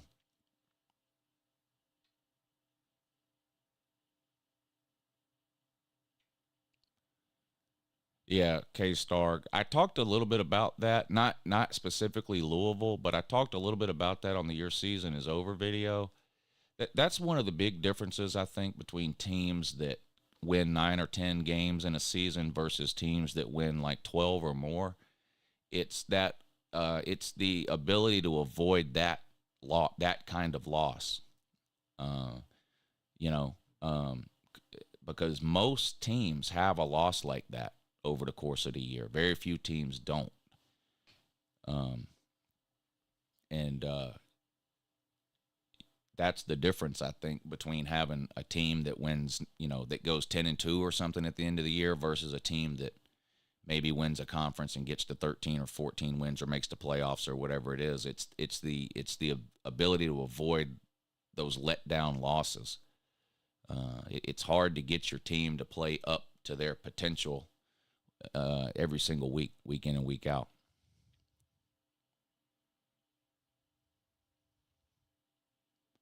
Did Pete show you around South Carolina island life in the summertime?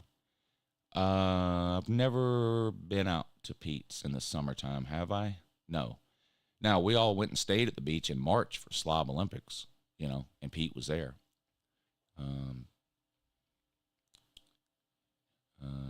I've been out to Pete several times. I went last December and spent a weekend there.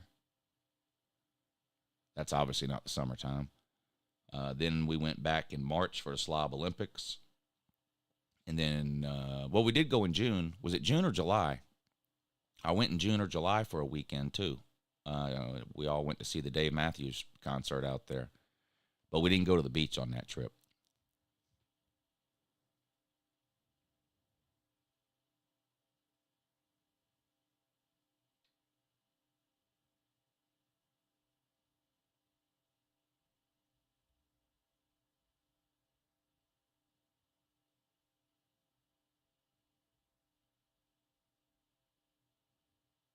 What's the most difficult event in the Slob Olympics?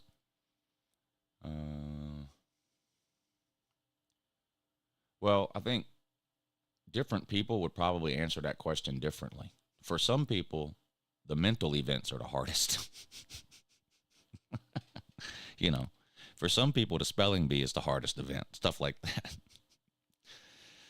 that. Physically, there's a push-up contest.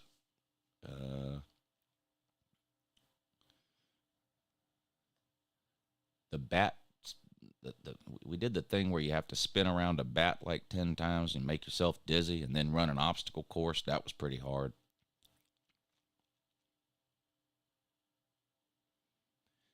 The intent isn't really to make the events hard. Now, some of them end up being hard, but the intent is really to make the events fun and or funny.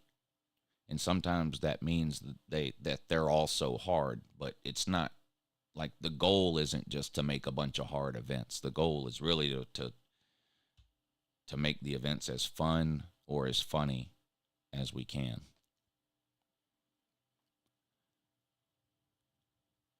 Clemson playing stupid seriously makes me ill, says HBP. Has anybody ever thrown up at the Slob Olympics? No. People have thrown up at the Slob softball game in July when it's 110 degrees outside, though.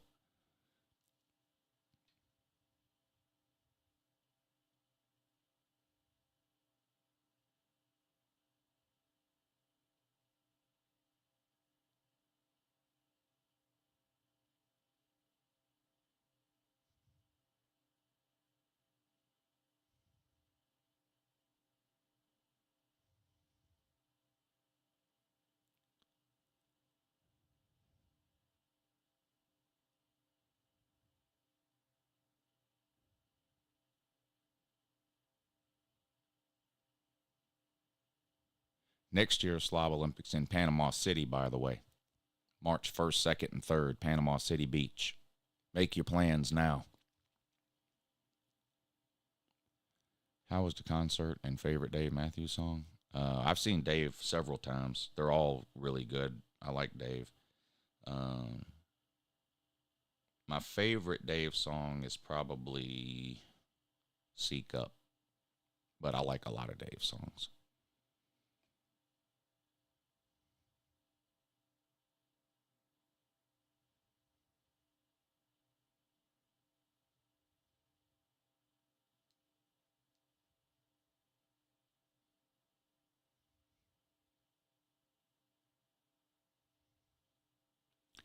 The name of the hotel in Panama City Beach, Days Inn, isn't it?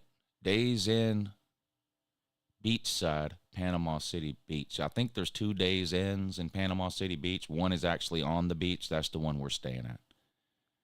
Days Inn on the beach, Panama City. But people can stay wherever they want. But that's the Slob Olympics will be on the beach at Days Inn, Panama City Beach. And that's where most of us are staying. Club La Vila got closed down a while ago.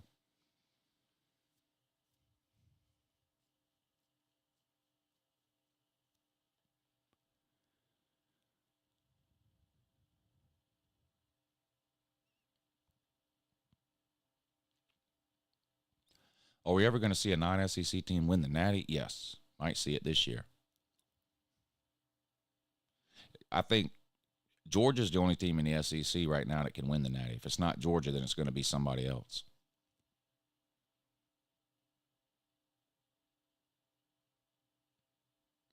Washington looks good. Well, until last week they did. Is there any truth to the rumor that they would go to Alabama? Not sure who you're talking about there.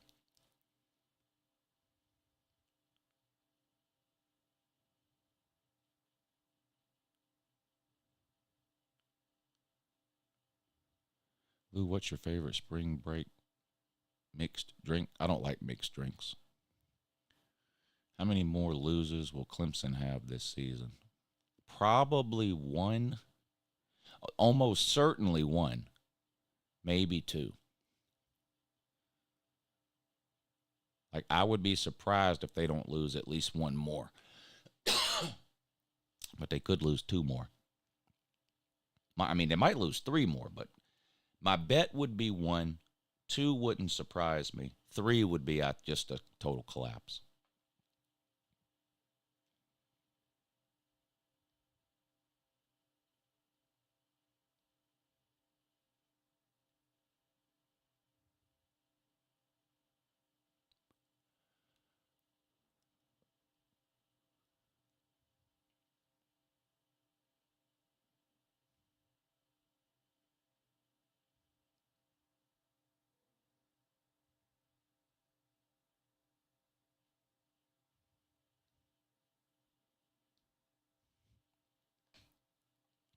How did LSU's defense get so bad in a short period of time?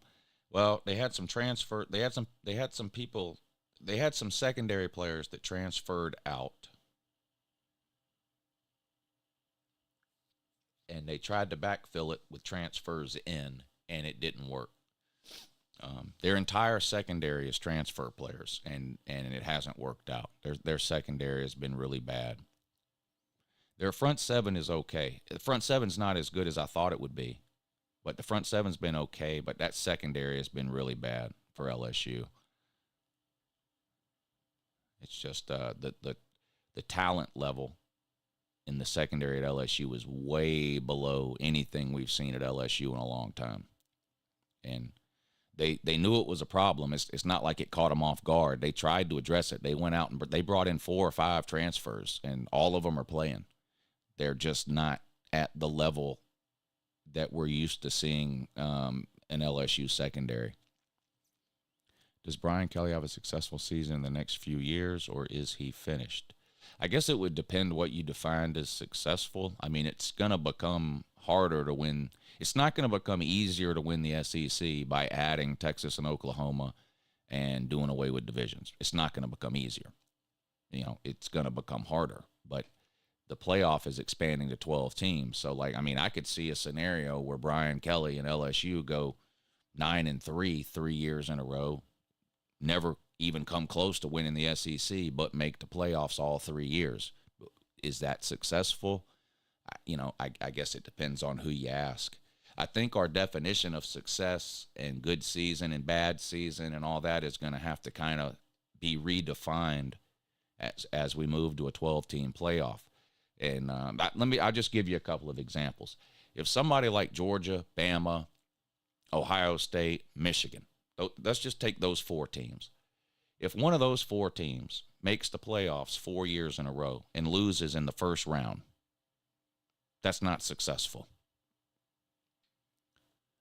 But under a 12-team playoff,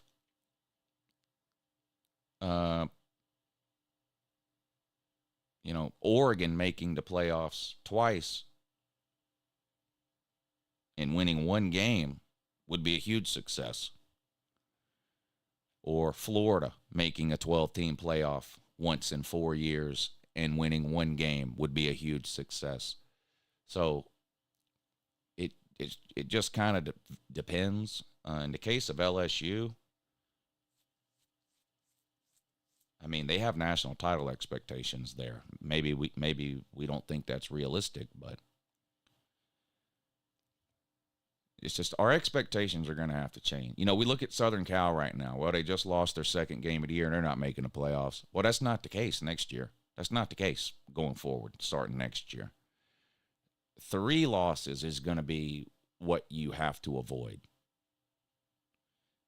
And there may even be some 3-loss teams that end up getting in the playoffs, depending on how the season unfolds around the country from different conferences and how many 2-loss teams you have and all that. But, right now, once you lose that second game, your hopes are pretty much done as far as making the playoffs go. And that eliminates a lot of teams from the playoffs in the first month of the season. Clemson, for example, right? Lost 2 games in the first month of the season. Now, that's it. They're not making it didn't matter. Clemson could have ran the table after that. Now, they didn't, and they're not. But it wouldn't have mattered. They were out of the playoffs because they lost 2 games in the first month of the season. That won't be the case going forward. You could potentially start the season 2-2 in September, finish the season 9-3, and still get in the playoffs. It's possible. 10-2, definitely. So we're going to have to kind of readjust our definition of what a successful season is, right?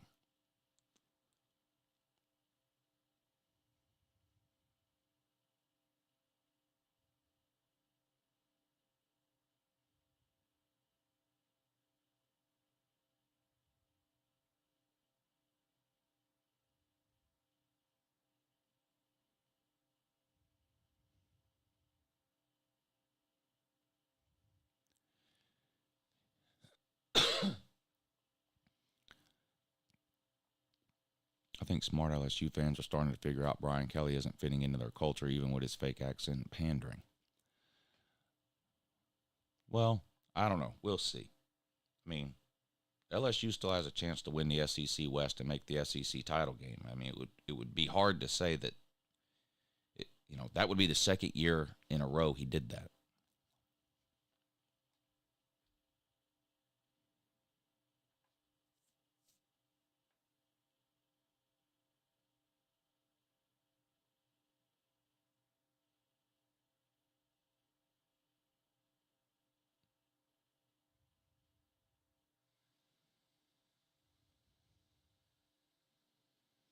What if you go 10-2, make the conference title game, and lose it? That's the interesting thing. I want to see how that gets handled, because teams are going to end up being punished for playing in the conference title game. In other words, let's say at the end of a regular season, and it doesn't matter the conference. We'll just pick one. We'll pick the Big Ten. So let's say at the end of a season in the Big Ten, you've got 3 teams that are 10-2, okay? Well, only 2 of those teams can play in the conference title game. One of them gets to sit home. One of the 2 teams that plays in the conference title game is going to lose. That's going to be their 3rd loss. Does that team get left out of the playoffs while the 10-2 team that didn't have to play in the conference title game make the playoffs? Because if that starts happening, then teams are going to go, well, why should I play in the conference championship game then?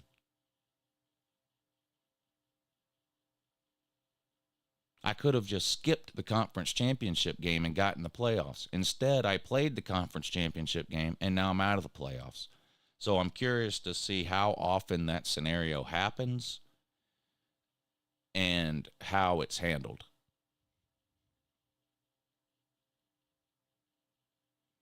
What are the chances that conferences eliminate conference title games? Well, if the scenario I just laid out starts happening a lot, you might see that. You know, if a conference championship game starts to be viewed more as a way for conferences to get less teams into the playoffs as opposed as a way to get more teams in, then it wouldn't surprise me if maybe they do start to do away with conference championship games. I mean, just think about it. Whatever fan you're a team of, okay? Let's say your team goes 10-2. They make the conference championship game and lose. Now they're 10-3. And they don't make the playoffs. But you're watching a bunch of 10-2 teams that didn't have to play in a conference championship game. You're watching those teams in the playoffs. That's going to make you mad.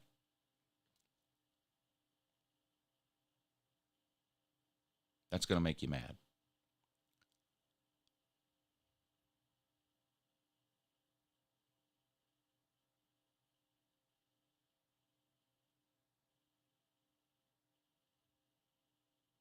If there's no conference championship game, how would the auto bids work? Well, the same way they work now. Conference champions would receive an auto bid. I mean, conference championship games have only been around for 25 years. We had conference champions before that. The league would just designate a conference champion.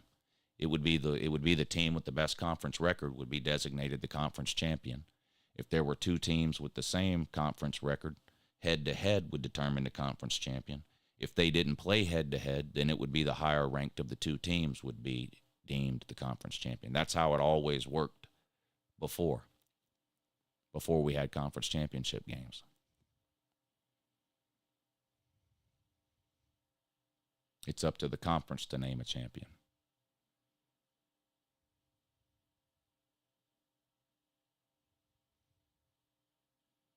But there's always co-conference champions.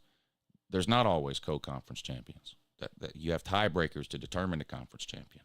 If you get an automatic bid for winning your conference, no conference is going to have co-champions. I mean, they just won't. They'll name a winner in the way that I just told you. The team with the best conference record will be the champion. If there's two teams with the same conference record, then whoever won the head-to-head game will be named the champion. If the two teams with the best conference record didn't play each other in the regular season, then the highest ranked of the two teams will be named the conference champion, and that person would be given the auto bid. That team would be given the auto bid.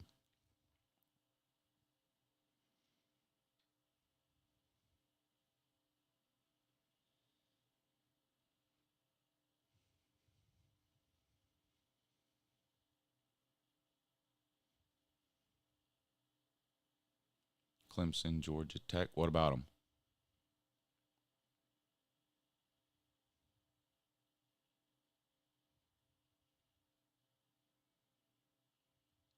Would it be the highest ranked or the team with the best strength of record? Strength of record is arbitrary. It's subjective. What you think someone's strength of record is not what somebody else thinks. So no, it would just be the highest ranked. That's the tiebreaker now in different scenarios. If two teams if there's a tie in a division now, how do you determine who goes to the conference championship game? Highest ranked team. Share the championship. Yeah, well, that's up to the ACC, Jay. I don't know what y'all don't understand. Yes, there has been shared conference championships in the past when winning a conference didn't affect the play. There was no playoffs in 2008, the year you're talking about with Clemson and Georgia Tech, but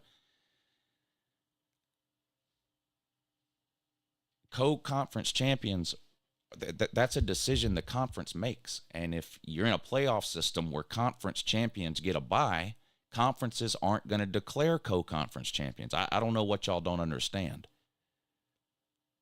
I don't understand what you don't get about that. It's up to the conference whether it's a shared conference title or whether they figure out a way to name a conference champion.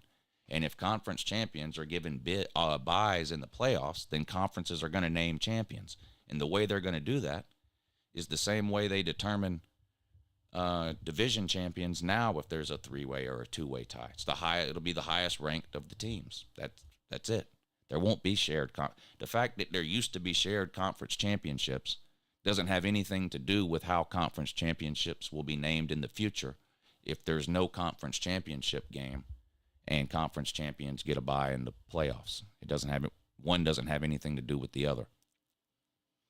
We used to have 5-6 teams a year win the national title, but we don't have that anymore. The fact that we used to have it doesn't matter.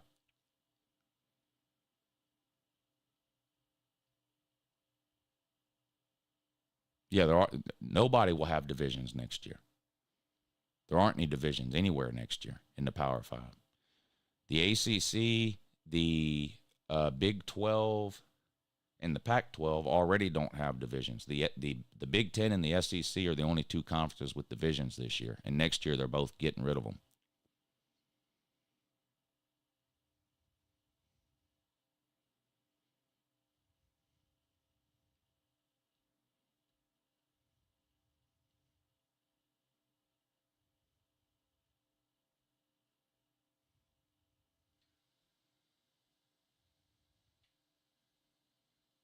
What's going on with the Pac-12 next season? There is no Pac-12 next season.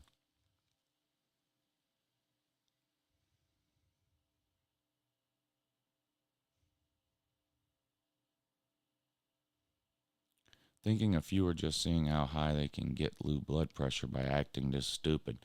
Some of them aren't acting, though. Some of them aren't acting. That's the thing.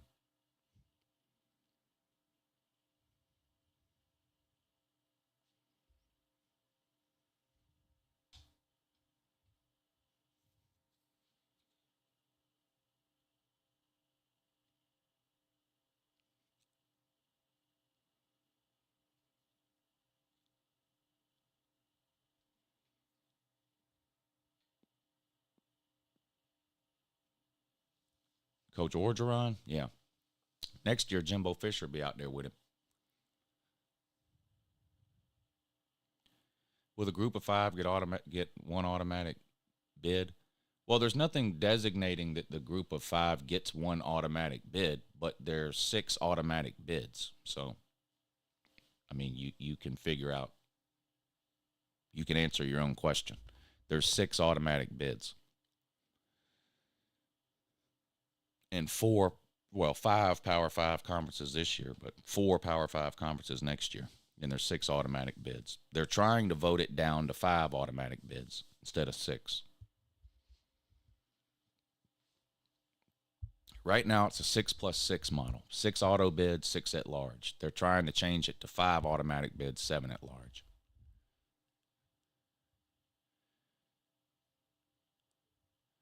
The auto bids go to the 5 or the 6, depending on which way they go, highest ranked conference champions. Whether they're Power 5 conference champions or not, it doesn't matter.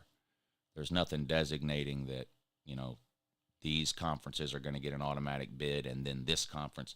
It's just the highest ranked, the 5 or the 6 highest ranked conference champions. It doesn't matter what conference they're in.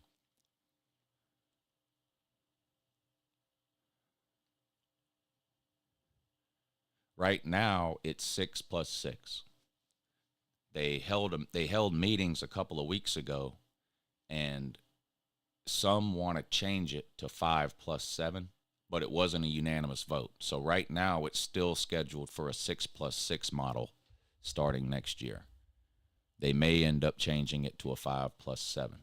The Big Ten and the SEC want to change it to 5+7. It's in the Big Ten and the SEC's interest to have the most at-large bids available, because the majority of good teams are in the SEC and the Big Ten. So the more at-large bids that there are, the more SEC and Big Ten teams are going to get into the playoffs. So the Big Ten and the SEC are pushing for a change away from the 6+6 model, which was already agreed on, to a 5+7, since the Pac-12 has gone away, where there would be 7 at-large bids instead of 6.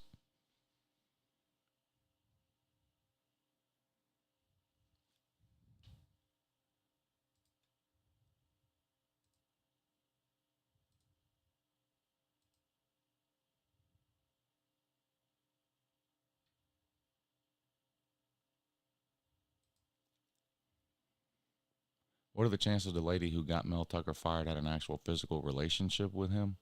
100%. Mel Tucker admitted it.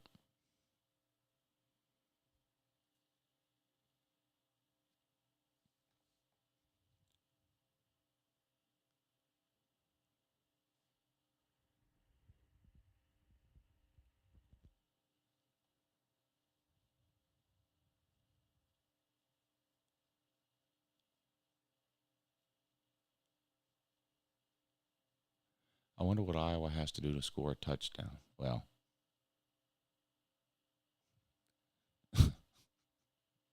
they're so bad.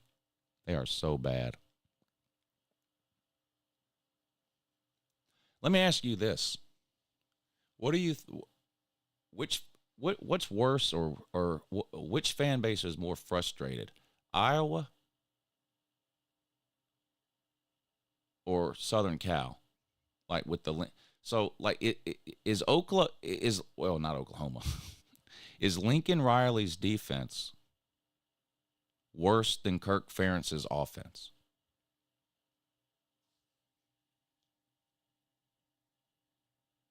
I think Iowa's offense is worse than Southern Cal's defense. I know that's bad. That's hard to believe, but I actually do think Iowa's offense is a worse unit than Southern Cal's defense. I think the Southern Cal fans are probably more angry because they're closer to being a playoff team than Iowa is. But it's got to be frustrating for both of those fan bases to be that good on one side of the ball and just completely non-existent on the other. That's got to be frustrating. I mean, I've seen Georgia with plenty of bad teams, right? That didn't make playoffs or big bowl games or whatever, but I don't know if I ever remember a time where Georgia was just like top 2 or 3 in the country on one side of the ball and just totally inept on the other. You know, usually Georgia's usually a pretty good team on both sides of the ball. It's just most years they're not quite good enough to get to national title level. That's what Georgia has been most of the time, right? The whole Mark Richt joke, how you win 10 and 11 games a year, but that's it. That's one thing. But to have like a top 5, either offense or defense, in Iowa's case, top 5 defense, but literally ranked in the 130s in every offensive category, or your Southern Cal, top 5 offense every year, but a defense that can't stop a nosebleed, and it's year after year after year. That has got to be so frustrating.